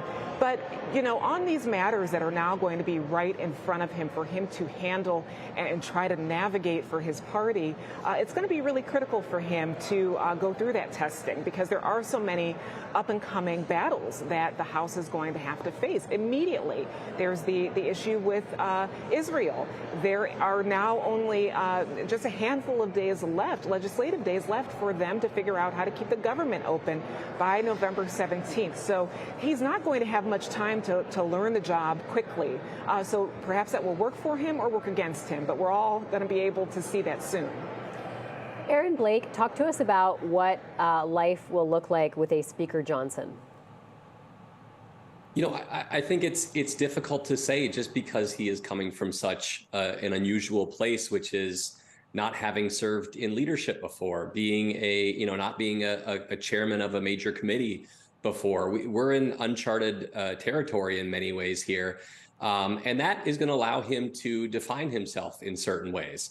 We know where he stands on given issues, whether it's the 2020 election, whether it's abortion, whether it's some of these issues that he's been working on. He's been a significant member of various investigative committees that you might have recognized him from if you've been following those. But sometimes you become not necessarily a different person, but your priorities shift when you take on a new job. So, maybe Mike Johnson, as the congressman from a very conservative district in Louisiana, felt the requirement to act in a certain way. And maybe as the Speaker of the House, he'll be compelled to act in a different way because he views that job as being different. We just don't know because there wasn't really a campaign for this job. So in addition to not seeing him act in a leadership role in recent years, we don't know precisely what he would do because he hasn't talked about it publicly very much. And so this is really a chance for us to see a new leadership style, somebody who's going to be put in that position and basically not have some of the baggage that comes with many speakers coming to that job. And this is going to have a significant impact on the course of a House that is very much kind of the fulcrum in Washington right now. How the House handles government shutdowns, how it handles some of these issues like Ukraine is hugely consequential, and how Mike Johnson decides he wants to handle those things, if he wants to go with the hard right or if he wants to go with a more consensus approach, things that a majority of the House itself supports, is going to be a very important question. James, let's talk about some moments that we heard some buzz inside the chamber, and we have colleagues who have been inside the chamber, so they've been updating us with great regularity to let us know at moments where we could hear chatter going on or hear reaction. They've been able to really track what has happened. So I want to point out one of the sort of more collegial ones, that there was a lot of support for Patrick McHenry, the man who's had this gavel in this temporary mode for 3 weeks, got this job because then Speaker McCarthy had his name at the top of a list that was not a public list. He gets this job, he served this period, and he seemed to get warmth from really both sides of the aisle for the work that he's done. And Democrats were ready to make him interim speaker. If today hadn't worked, I think that was probably where this was headed, which is one of the reasons Republicans fell in line, is because they didn't want to have to turn to Democratic votes. But I think there's a widespread feeling that he handled this difficult situation pretty well, kept things moving, didn't let complete gridlock and chaos take over in what has been a really difficult 22 days for the institution. So let's talk about some other moments of note when members inside the chamber elected to use this opportunity to get a point, get across a point or an opinion. I thought there were two moments that were really revealing about something bigger at play. The first was Angie Craig, a congresswoman from Minnesota, from the south suburbs of the Twin Cities. She stood up and said, "Happy anniversary to my wife," as she voted for Hakeem Jeffries to be Speaker. The reason that's significant is that Speaker Johnson has a very checkered record on gay rights. And he didn't just oppose the bill last year, he's spoken out against gay marriage. One of the reasons Tom Emmer was torpedoed yesterday was that some of the social conservatives in his conference didn't like that he had voted for the Respect for Marriage Act last year. And Democrats really cheered hard for Angie Craig. She's in a district that used to be a Republican district, long represented by Republicans, but it's kind of the suburban areas of the country that have really trended toward Democrats in the Trump era. And Mike Johnson's going to struggle to be an effective messenger. And the second big point that was, I thought, really revealing and telling is when Pete Aguilar, the Democrat from California, was giving his fourth nominating speech for Hakeem Jeffries in the last 10 days. He said that Mr. Johnson played a leading role in the legal arguments to try to overturn the 2020 election. And you heard Anna Paulina Luna, who's a big Trump supporter, congresswoman from Florida. She yelled, "Damn right." And there were some cheers for that on the Republican side. And Aguilar, the Democrats, were sort of caught off guard. Last week, we also heard Lauren Boebert, Marjorie Taylor Greene sort of cheer when Democrats were criticizing Jim Jordan. And that is a reflection that a lot of Republican members of Congress are still very much linking themselves to this litmus test of, did Donald Trump win the 2020 election? Of course he did not, but it shows that it's hard for Johnson to just sort of pivot and talk about the future when a lot of his own conference is still very much looking backward at 2020, and so much of the 2024 campaign is really turning on relitigating the last election. Rhonda, you really get a sense of the personalities in the House of Representatives. These 400 plus members. It has a different vibe and energy than the Senate. So what have we learned about the House over the last couple of weeks as we've watched Republicans go through this very painful process of getting to this point, and on the other hand, watch the Democrats who've been able to stay together?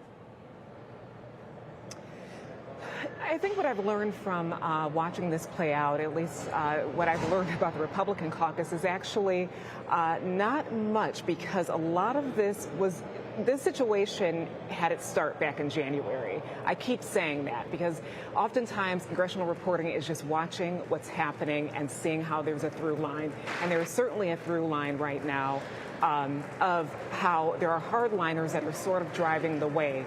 They're causing things to happen, and it is causing some of the more moderate and other Republicans to follow that. So again, I want to point out that the motion to vacate, that rule that allows one member to basically oust a speaker, that is still a part of House rules in this term. And until they remove that, we could see this process play out again. So basically, this is a direct through line for those of us who observed Congress this entire term. It started back in January, and it still shows you that there are fractures that are not going anywhere, even though today they might be celebrating their unity and that they all were in lockstep with Johnson. there's still a lot of time before the next election of a new Congress. And, we're all going to be here to see how that plays out. But this was a very tense battle that just started to spill out in public that had already been brewing at the beginning of this term.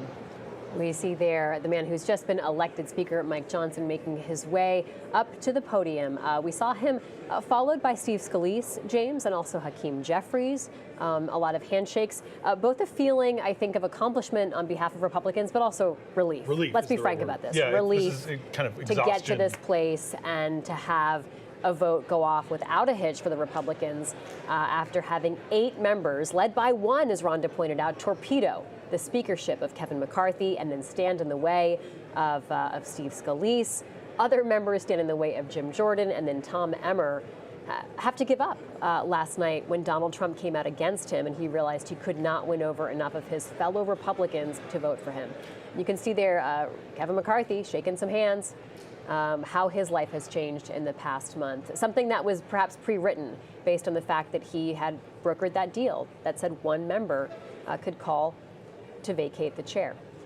Patrick McHenry taking the last few moments here, James, at the top of the food chain of the House of Representatives. Yeah, and a lot of those dynamics still exist. Aaron Blake was talking about this a little bit, but one of the fascinating dynamics here is obviously the government is going to shut down in 3 weeks unless there's a continuing resolution. But Mike Johnson, as part of his pitch, expressed openness to using a continuing resolution to push the government into next year, which was one of the things that the McCarthy opponents highlighted.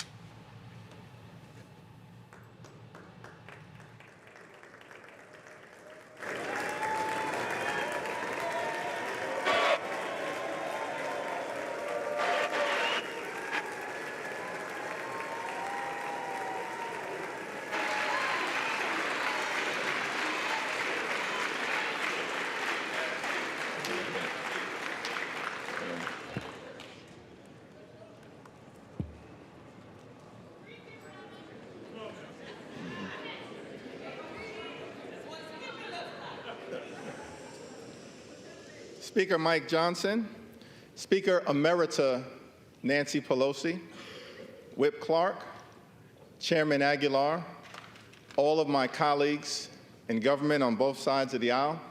It's an honor and a privilege to once again stand before you as House Democratic leader. From the very beginning of this Congress, House Democrats have made clear that we will find bipartisan common ground with our Republican colleagues whenever and wherever possible, for the good of the American people. And House Democrats have repeatedly done just that. It was House Democrats who provided a majority of the votes necessary to avoid a catastrophic default on our debt that would have crashed the U.S. economy and triggered a job-killing recession. It was House Democrats who provided a majority of the votes necessary to avoid a government shutdown that would have hurt everyday American. It was House Democrats who provided a majority of the votes necessary to secure $16 billion in disaster assistance for Americans whose lives have been devastated by extreme weather events. From the very beginning of this Congress, House Democrats have been governing for the people.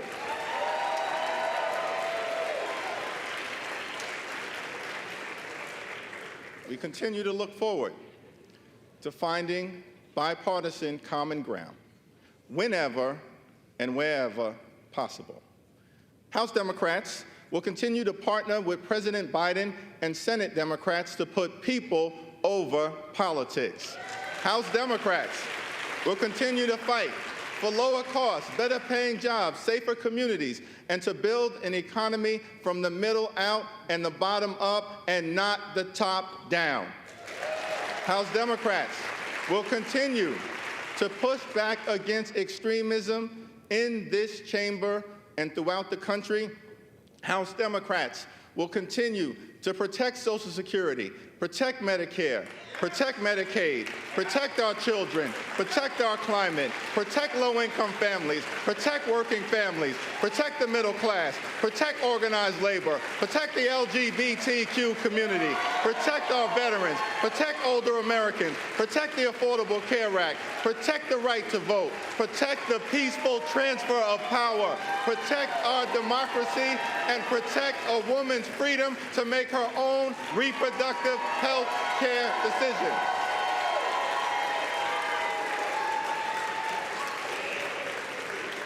These are blue lines in the sand, and we will work hard to make sure that they are never crossed.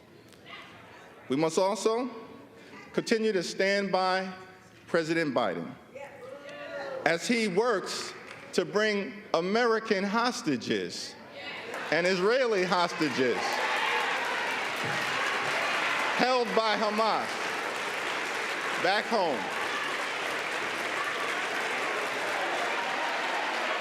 American hostages and Israeli hostages and international hostages back home.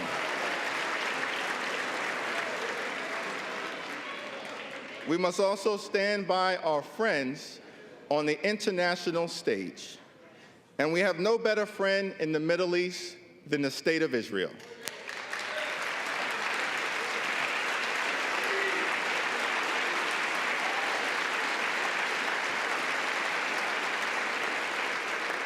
Israel has a right to exist as a Jewish and democratic state. The special relationship between the United States and Israel is unbreakable. Our commitment to Israel's security is ironclad, and Israel has a right to defend itself under the international rules of war against the brutal terror unleashed on its citizens by Hamas.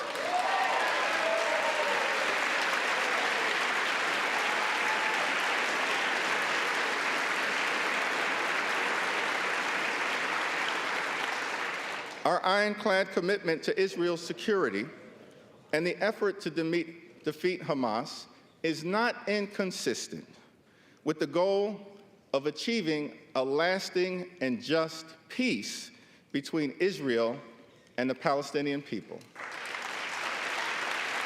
In many ways, it is a necessary ingredient because Hamas is not good for Israel. Hamas is not good for America. Hamas is not good for the free world. Hamas is not good for the democratic aspirations of the Palestinian people.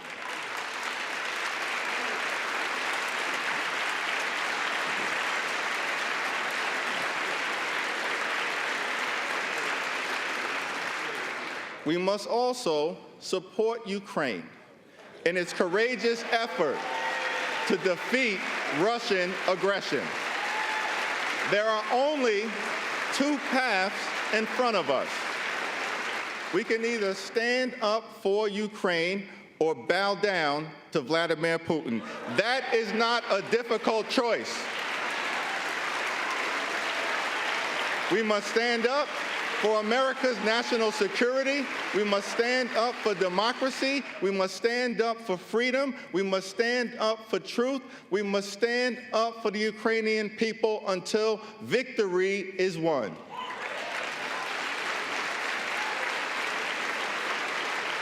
It is my expectation that in the next week or so, the Senate will send over for consideration a bipartisan national security funding package for Israel, Ukraine, and our other allies throughout the free world. That also includes humanitarian assistance for Palestinian civilians and others who may be in harm's way. The House of Representatives should take up this national security package and humanitarian relief package immediately, in totality, and without delay. The time for gamesmanship is over. The time for brinksmanship is over. The time for partisanship is over. It's time to get back to doing the business of the American people.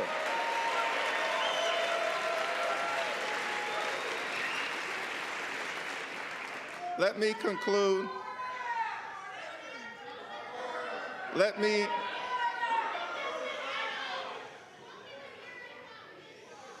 me conclude with an observation about the state of our democracy. Joe Biden won the 2020 presidential election. He's doing a great job under difficult circumstances, and no amount of election denialism will ever change that reality. Not now, not ever.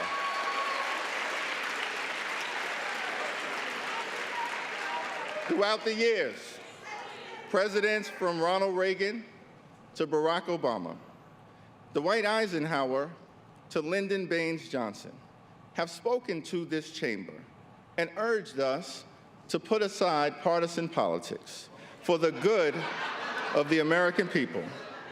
President Lincoln spoke to this Congress on December 1st, 1862, in the middle of the Civil War, and noted that we in this institution had the power and bore the responsibility to save the Union. The stakes were high.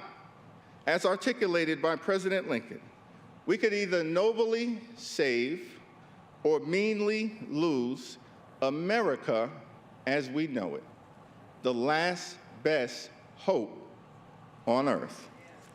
This is a turbulent time in the American journey, and we have but one charge to keep during this moment of great fragility.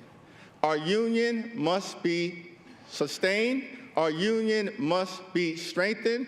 Our union must succeed. There are many throughout this country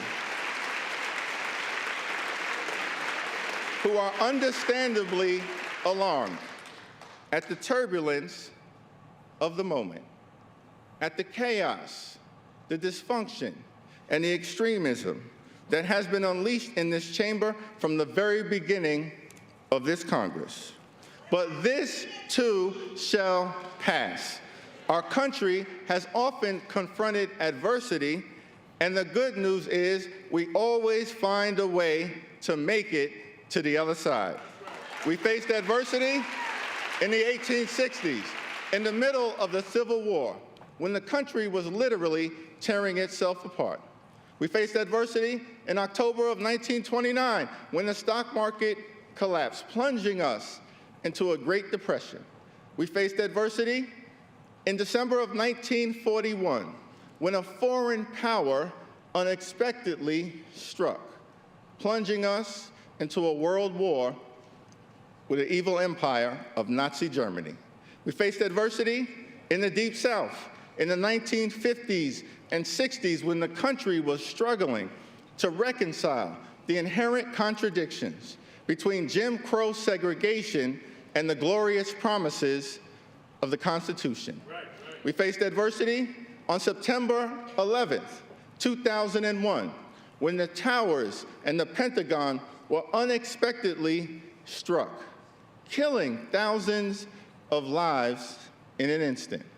We faced adversity right here in the House of Representatives, when on January 6, 2021, a violent mob of insurrectionists, incited by some in this chamber, overran the House floor as part of an effort to halt the peaceful transfer of power.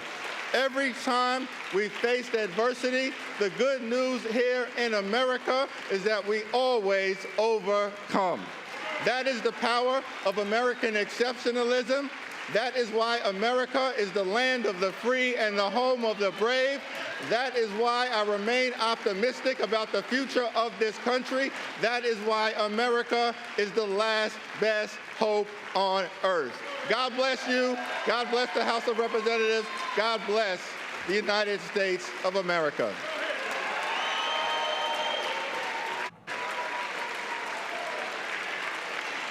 Leader Hakeem Jeffries getting a standing ovation from Democrats in the House. It is now my solemn honor and responsibility to hand over the People's Gavel here in the United States House of Representatives.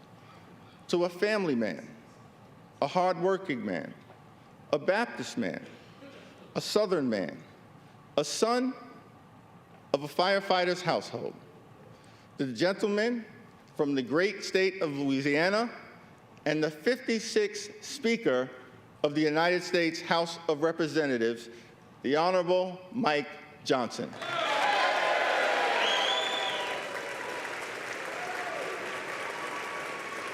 And now the standing ovation from Republicans as Mike Johnson gets the Speaker gavel.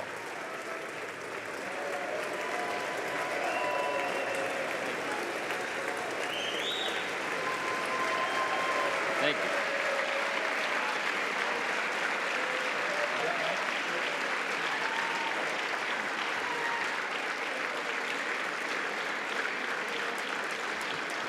Thank you.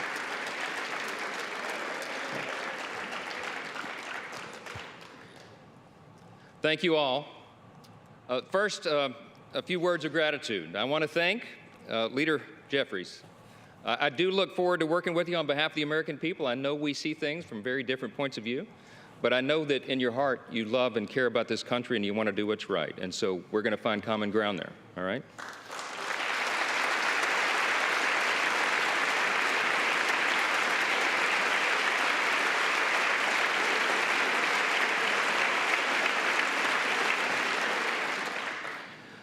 I want to express my great thanks for our Speaker Emeritus, Kevin McCarthy.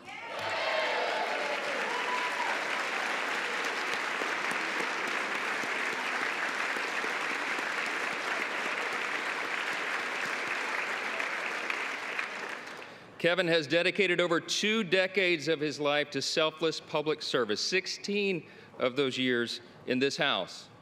And you would be hard-pressed to find anybody who loves this institution more or has contributed more to it. He is the reason we're in this majority today.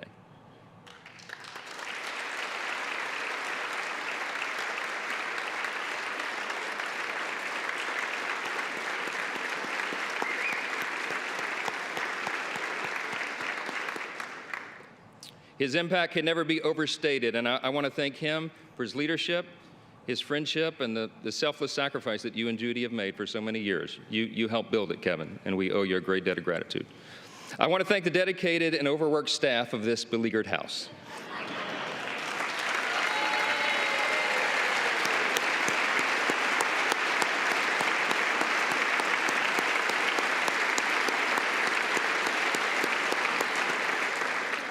They accept praise so stoically.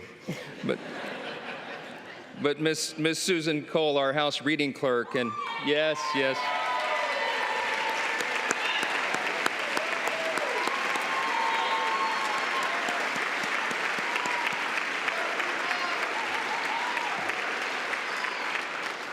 Listen, all the clerks and all the staff, you know, they're terribly overworked. This has been a grueling process, but they have served an integral role in keeping our republic, and we thank them for that service. I know we all do. I want to thank my dedicated wife of almost 25 years, Kelly. She's not here. We couldn't get a flight in time. This happened sort of suddenly. But we're going to celebrate soon. She spent the last couple of weeks on her knees in prayer to the Lord, and she's a little worn out. We all are. I want to thank our children, Michael and Hannah and Abby and Jack and Will. All of our children sacrifice. All of them do, and we know that. And there's not a lot of perks to being a member of Congress's kid, right? And so I want to thank all of your families as well for what they endure and what they've had to endure for the last few weeks. We've been here a while. Yeah.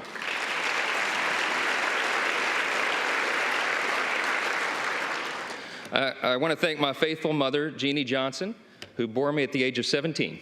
And my brothers, Chris and Josh, and my sister, Laura, and all their families, and all of our extended family. In Louisiana, family's a big deal, and we got a bunch of them. I especially want to thank all the extraordinary people of the great state of Louisiana. We have never had a Speaker of the House hail from our state, and so they've been lifting us up.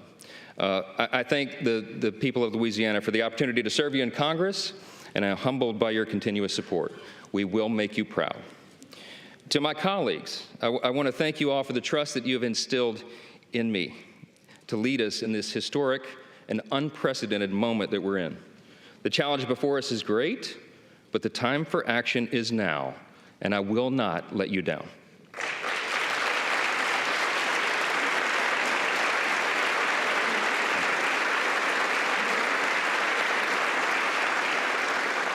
I want to say to the American people, on behalf of all of us here, we hear you.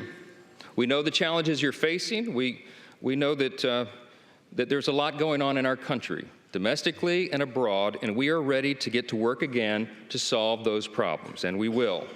Our mission here is to serve you well, to restore the people's faith in this House, in this great and essential institution.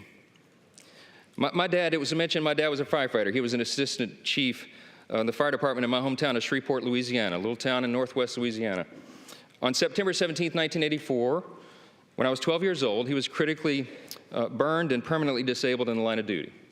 All I ever wanted to be when I grew up was the chief of the fire department in Shreveport.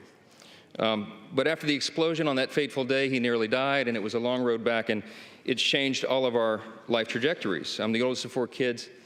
And my dad, he lived with pain all the rest of his life for decades more. And I lost my dad to cancer 3 days before I got elected to Congress, 3 days. And he wanted to be there at my election night so badly. I'm the first college graduate in my family. This was a big deal to him. And so it was several weeks after that. It was early 2017. It was my freshman term, and it fell to me to be in the rostrum one night to serve here as Speaker Pro Tem. I thought that was a big deal until I figured out that's what you do for freshmen late at night. And I think if my memory serves, Miss Jackson Lee was winding down one of her long, eloquent speeches. And not that I was not enraptured by her speech, but I looked up at the top in the chamber there, and I saw the face of Moses staring down. And I just felt in that moment the weight of this place, right? The history that is revered here and the future that we are called to forge. And I really was just kind of almost overwhelmed with emotion. It occurred to me in that moment, it had been several weeks, and I had not had an opportunity yet to grieve my dad's passing. And I just had this sense that somehow he knew. And I had tears come to my eyes, and I was standing here, and I'm wiping them away, and then it suddenly occurs to me, the late-night C-SPAN viewers are going to think something's very wrong with the new young congressman from Louisiana. It wasn't Sheila's speech. I'm sorry. I just knew in that moment that my dad, my father, would be proud of me, and I felt that he was. And I think all of our parents are proud of what we're called to do here. I think all the American people at one time had great pride in this institution, but right now, that's in jeopardy. And we have a challenge before us right now to rebuild and restore that trust. This is a beautiful country. It's the beauty of America that allows a firefighter's kid like me to come here and serve in this sacred chamber where great men and women have served before all of us and strived together to build and then preserve what Lincoln did refer to as the last best hope of man on earth. We stand at a very dangerous time. I'm stating the obvious. We all know that. The world is in turmoil.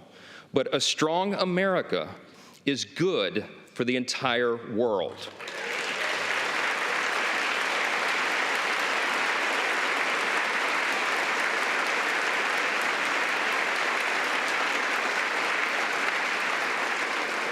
We are the beacon of freedom, and we must preserve this grand experiment in self-governance. It still is. We're only 247 years into this grand experiment, and we don't know how long it will last. But we do know that the founders told us to take good care of it. I want to tell all my colleagues here what I told the Republicans in that room last night. I don't believe there are any coincidences in a matter like this. I believe that Scripture, the Bible, is very clear. That God is the one that raises up those in authority. He raised up each of you, all of us. And I believe that God has ordained and allowed each one of us to be brought here for this specific moment in this time. This is my belief. I believe that each one of us has a huge responsibility today to use the gifts that God has given us to serve the extraordinary people of this great country, and they deserve it. and to ensure that our republic remains standing as the great beacon of light and hope and freedom in a world that desperately needs it.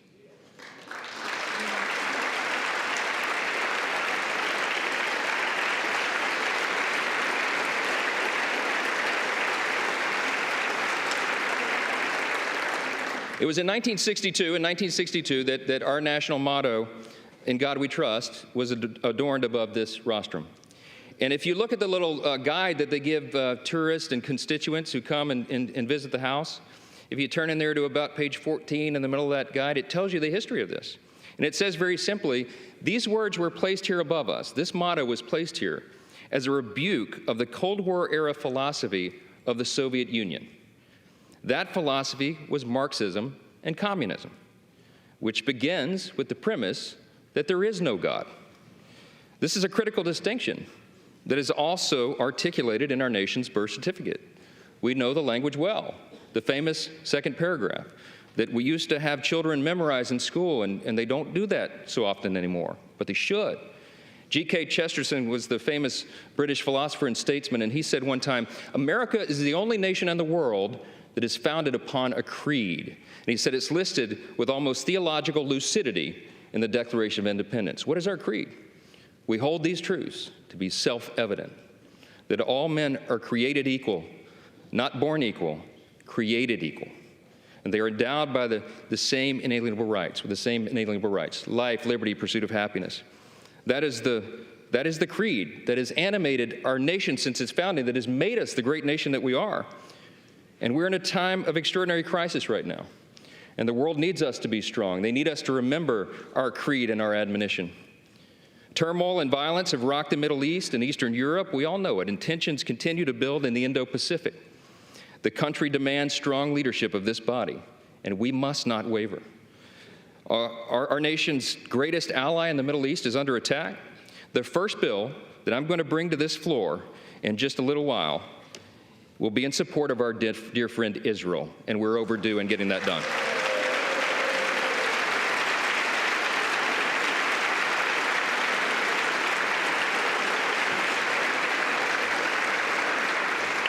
We're going to show not only Israel, but the entire world that the barbarism of Hamas that we have all seen play out on our television screens is wretched and wrong, and we are going to stand for the good in that conflict.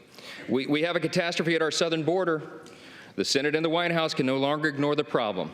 From Texas to New York, wave after wave of illegal migrants are stressing our communities to their breaking points. We know that our streets are being flooded with fentanyl, and all of our communities, children, and even adults are dying from it. The status quo is unacceptable. Inaction is unacceptable, and we must come together and address the broken border. We have to do it.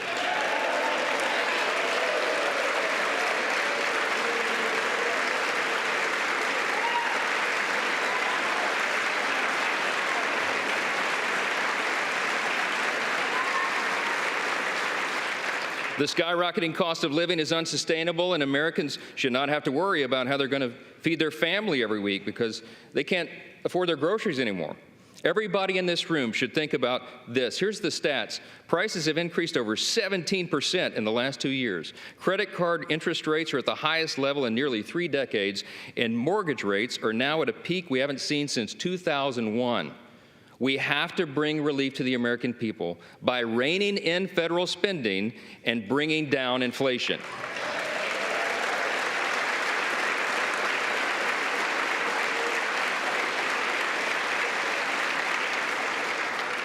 The greatest threat to our national security is our nation's debt. And while we've been sitting in this room, that's right, the debt has crossed almost $33.6 trillion. In the time that it's going to take me to deliver this speech, we'll go up another $20 million in debt. It's unsustainable. We have to get the country back on track. Now, we know this is not going to be an easy task, and tough decisions will have to be made. But the consequences, if we don't act now, are unbearable. We have a duty to the American people to explain this to them so they understand it well. And we are going to establish a bipartisan debt commission to begin working on this crisis immediately.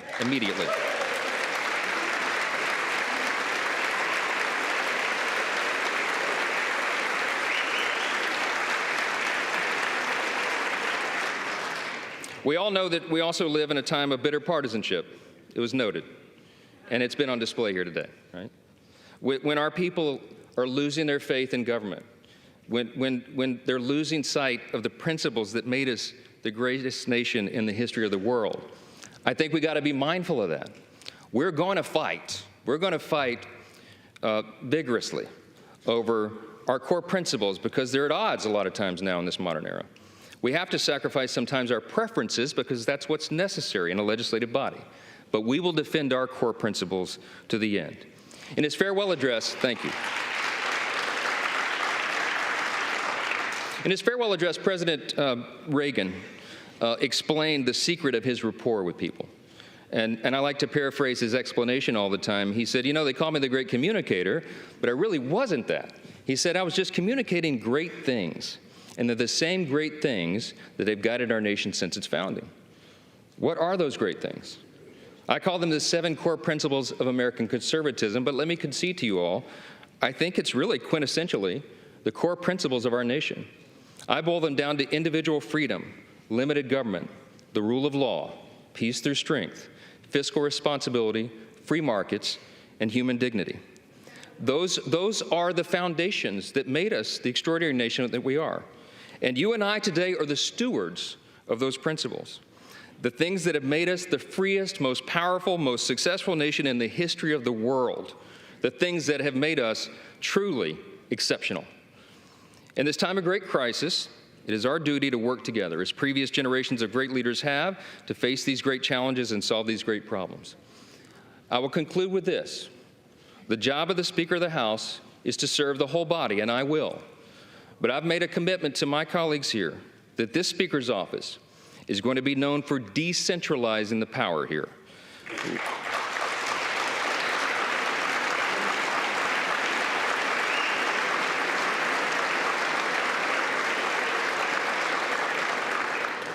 My office is going to be known for members being more involved and having more influence in our processes and all the major decisions that are made here, for predictable processes and regular order. We owe that to the people. That's right. And I want to make this commitment to you, to my colleagues here and on the other side of the aisle as well. My office is going to be known for trust and transparency and accountability, for good stewardship of the people's treasure, for the honesty and integrity that is incumbent upon us, all of us, here in the people's house. Our system of government is not a perfect system. It's got a lot of challenges, but it is still the best one in the world, and we have an opportunity to preserve it.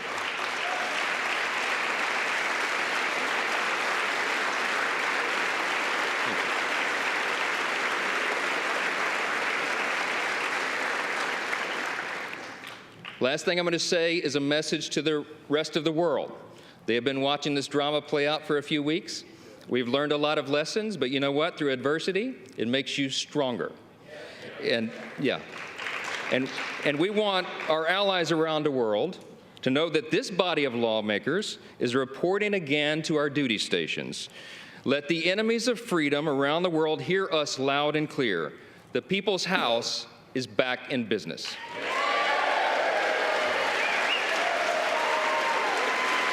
Thank you. Thank you.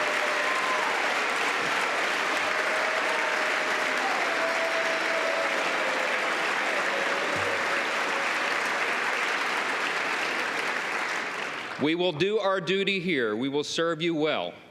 We will govern well, and we'll make you proud in this institution again. We're going to fight every day to make sure that is true. I look forward to the days ahead. I genuinely believe in my heart that the best days of America are still ahead of us. God bless you, and God bless the United States of America. Thank you.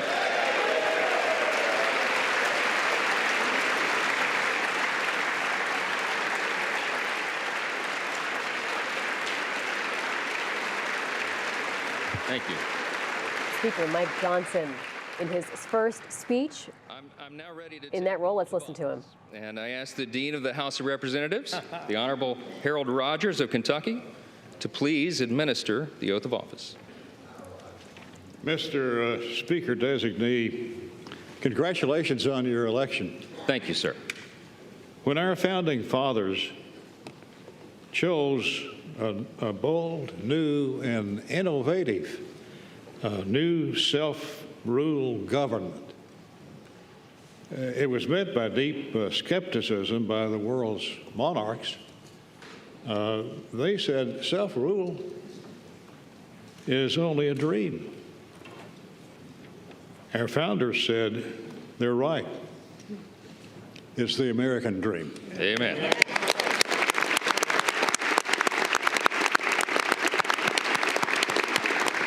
Now it's our dream. We're in charge. The speakership of the United States House of Representatives is the crucial outpost for the well-being of the people's government, the keeper, if you will, of the dream. Sir, if you wish to assume this awesome responsibility, please raise your right hand.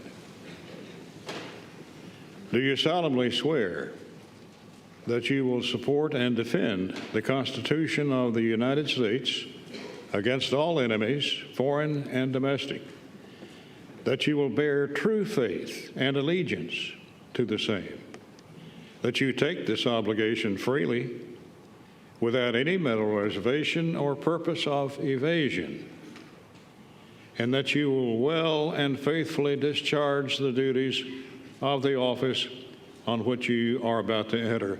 So help you God? I do. So help me God. Congratulations, Mr. Speaker.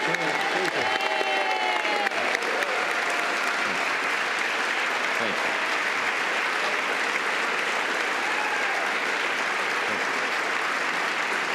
you. Get the next.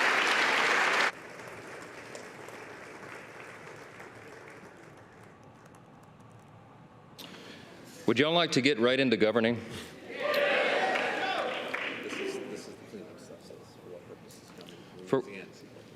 For what purpose does the gentleman from Louisiana seek recognition? Mr. Speaker, that is a nice ring to it, by the way. Mr. Speaker, I offer a privilege resolution to notify the Senate of the election of Mike Johnson as Speaker of the House of Representatives and ask for its immediate consideration. The clerk will report the resolution. House Resolution 810. Resolved that a message be sent to the Senate to inform that body that Mike Johnson, a representative from the state of Louisiana, has been elected Speaker of the House of Representatives. Without objection, the resolution is agreed to, and the motion to consider is laid on the table. For what purpose does the gentleman from Louisiana seek recognition? Mr. Speaker, to notify President Biden of the election of Mike Johnson as Speaker of the House, I offer a privilege resolution and ask for its immediate consideration. The clerk will report the resolution. House Resolution 811. Resolved that the clerk be instructed to inform the President of the United States that the House of Representatives has elected Mike Johnson, a representative from the state of Louisiana, Speaker of the House of Representatives. Without objection, the resolution is agreed to, and the motion to reconsider is laid on the table. Thank you.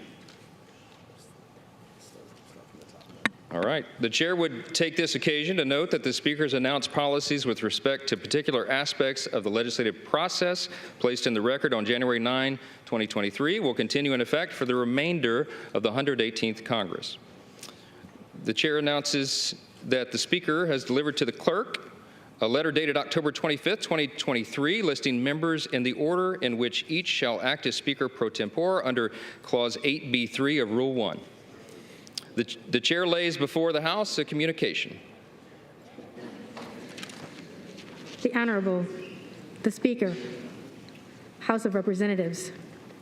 I hereby designate Representative Steve Scalise to exercise any authority regarding assembly, reassembly, convening, or reconvening of the House pursuant to House Concurrent Resolution 1, Clause 12 of Rule 1, and any concurrent resolution of the concurrent Congress as may contemplate my designation of members to exercise similar authority. In the event of the death or inability of that designee, The alternate members of the House listed in the letter bearing this date that I have placed with the clerk are designated in turn for the same purpose. Signed sincerely, Mike Johnson, Speaker. The chair lays before the House a communication. The House of Representatives getting right to business as they have a new Speaker, Mike Johnson. You're watching live coverage from the Washington Post. I am joined by James Hohman, Rhonda Colvin, and some other of our colleagues. Rhonda, I just want to go to you as we see how Speaker Johnson will get things started. He is retaining a lot of the framework that Kevin McCarthy had laid in place, but also pledging to sort of decentralize and make less powerful the role that the Speaker plays. Rhonda. That's right. And it's so interesting to see that there are contingency plans in place, even though this happened fairly quickly.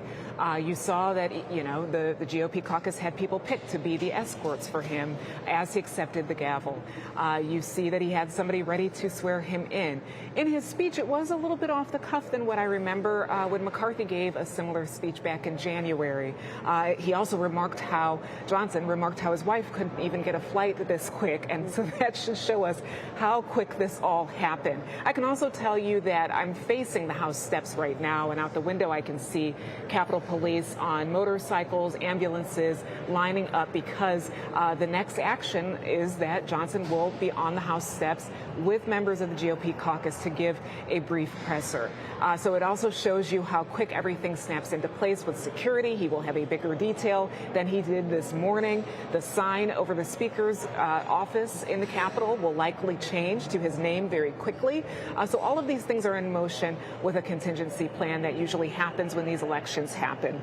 But we are still in unremarkable times. As I've said earlier today, Mike Johnson was not the person who was on the list to take this job just 24 hours ago, let alone a week or a month ago. So this is all happening very quickly. He will be tested very quickly, and he sort of alluded to those issues in his acceptance speech there.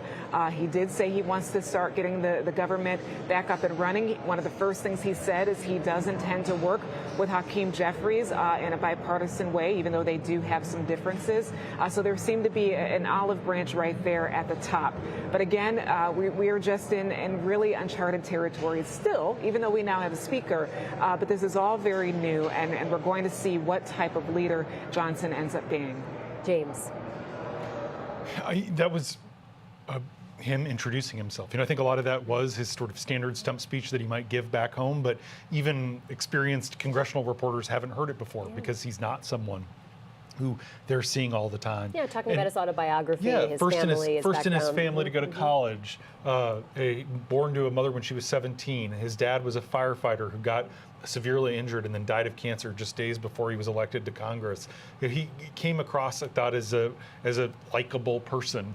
He didn't come across as a fire breather. He introduced himself kind of graciously nodding to Democrats, showing the Sheila Jackson Lee, Hakeem Jeffries, saying let's work together, calling for civility. Obviously, it's one thing to call for those things. It's much, much harder to do those things. And what you mentioned at the end when he said a more decentralized House, regular order, all the buzzwords that a lot of members want to hear, all the buzzwords we often hear from new speakers who promise to decentralize, give power back to committee chairs. In this case, he might actually do it, partly because he's coming in as a somewhat weak speaker, even though he had no Republicans vote against him today. You heard him right before we cut away saying that the same rules that McCarthy agreed to in January are going to be in effect for the rest of the Congress. So that means that the motion to vacate rule is the same. Just one person can do that. To bring it to the floor.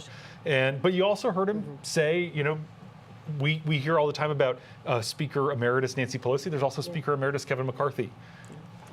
Let's bring in Mariana Alfaro, reporter on the Breaking Political News team, who's been all over this story. Mariana, I'd just like to hear from you what Speaker Johnson does next. We got a little bit of a sense of where he plans to go, but what is on his dance card moving forward?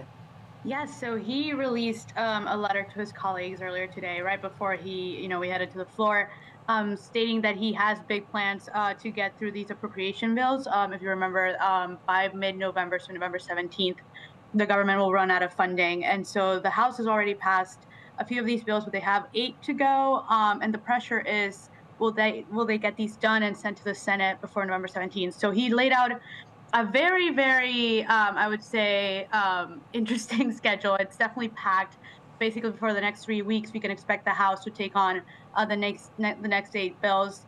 And after that, if they manage to avoid the shutdown, maybe continue working on the next year appropriations. But he did remain open to the idea of a stopgap resolution, a continuing resolution that would keep the government funded if they're not able to finish these bills by November 17th, which ironically is what kind of led to Kevin McCarthy's ouster. Like Matt Gaetz and the 7 others were upset that Kevin McCarthy was willing to pass a clean CR to keep the government funded. And so Johnson is already saying, hey, if we don't get this done by November 17th, we're gonna do this again.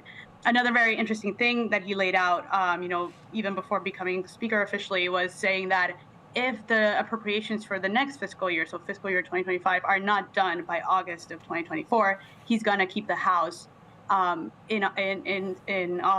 the House floor throughout all of August. And that is a very important time for members because they take the recess to go campaign before the November election. So there's definitely some awareness here that they can't let the clock run out of time again. And also an indication that Speaker Johnson knows what sort of leverage he'll have over members. Mariana, you've been covering these weeks of internal chaos with Republicans. What helped Congressman Johnson get this over the finish line here and become Speaker? Yes, as he's mentioned in his speech, this was really fast. Again, 24 hours ago, we had a different nominee who very much lost the nomination 4 hours later after Trump basically tanked it. But he is relatively unknown. Like, he does not have the big, bullish firebrand MAGA personality that maybe Jim Jordan had that scared away some moderates. But he also does have that very, very conservative pro-Trump edge. Again, he defended Trump in his 2 indictments, and in his 2 impeachment trials. He very much has embraced, the anti-abortion stances. He has, taken very conservative policy moves, and so he has, the support of the more right-wing side of the party. But he's not, pushing moderates away in ways that Jim Jordan could have. So I think that because he has that in between, he was more attractive to a lot of these Republicans who yesterday were coming out of the room when they made him the speaker designate. They were the most optimistic I've seen them be in 3 weeks. I mean, they were like basically glowing with relief that they'd finally found the guy who kind of matched what all 217 of them wanted. But again, it's because he's not that big firebrand, loud MAGA Republican, but he's still very much aligned with the former president. Mariana Alfaro, thank you so much for talking with us. James, final thoughts from you just about the questions a lot of folks will have about what Speaker Johnson will be doing, and also as everyone, including members of the House, start looking more deeply into his record and where he stood on issues. Yeah, 2 thoughts on that.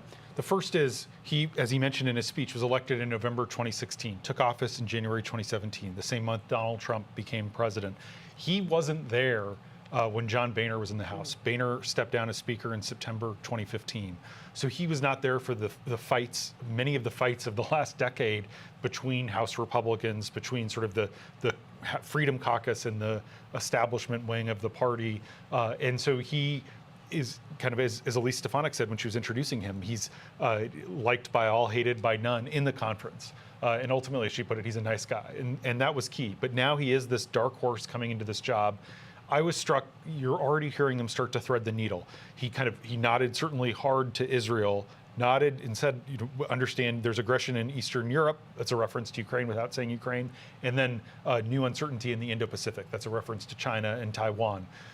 His congressional district has one of the biggest military presences in the country. It's home of Barksdale Air Force Base, including the headquarters of the Air Force Strike Command, also Fort Johnson, which used to be Fort Polk, was renamed recently, and the Army's Joint Readiness Training Center. So he's someone who's a member of the Armed Services Committee and is going to have to thread the needle between basically half his conference doesn't want to give more money to Ukraine, half does.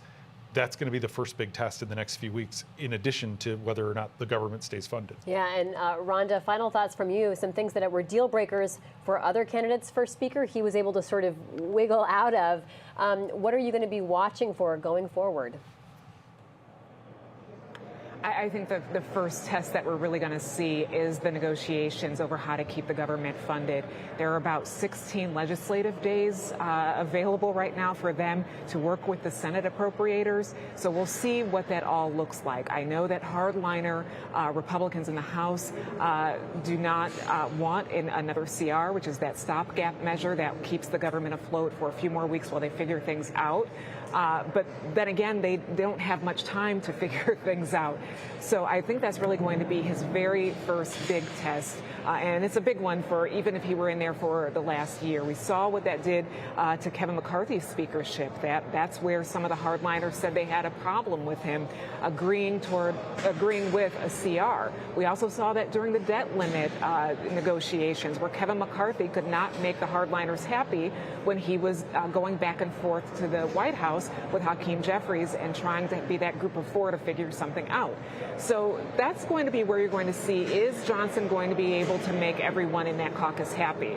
Who knows? We don't know, and there's not much indication of where he stands right now. He did give us a little bit of a vague way of understanding how he stands right now on Israel. In fact, I believe they may come back later today and bring up that resolution that will say that they express support for Israel. So that is very symbolic as their first order of business after 20-plus days of being shut down. But I think the real thing we're going to have to look at right now, and that will probably start today, is how is he going to handle this appropriations negotiation with the Senate? All right, thank you so much. Well, after these 3 weeks, the House of Representatives can finally get back to work with Speaker Mike Johnson of Louisiana, someone who few would have predicted could have this job just a couple of weeks ago when Kevin McCarthy was ousted. So, as you heard from Rhonda, the first order of business, a resolution affirming support for Israel. Then there's this gigantic military aid package that's on the docket, and the other matter of averting a federal government shutdown in just over 3 weeks. A lot for Speaker Johnson to tackle. I'd like to thank all my guests today, including Paul Kane, Mariana Sotomayor, Aaron Blake, and Mariana Alfaro. And of course, our coverage throughout all of this, Rhonda Colvin and team on Capitol Hill, and James Homan here with me in the studio. I'm Libby Casey. Thanks so much for watching.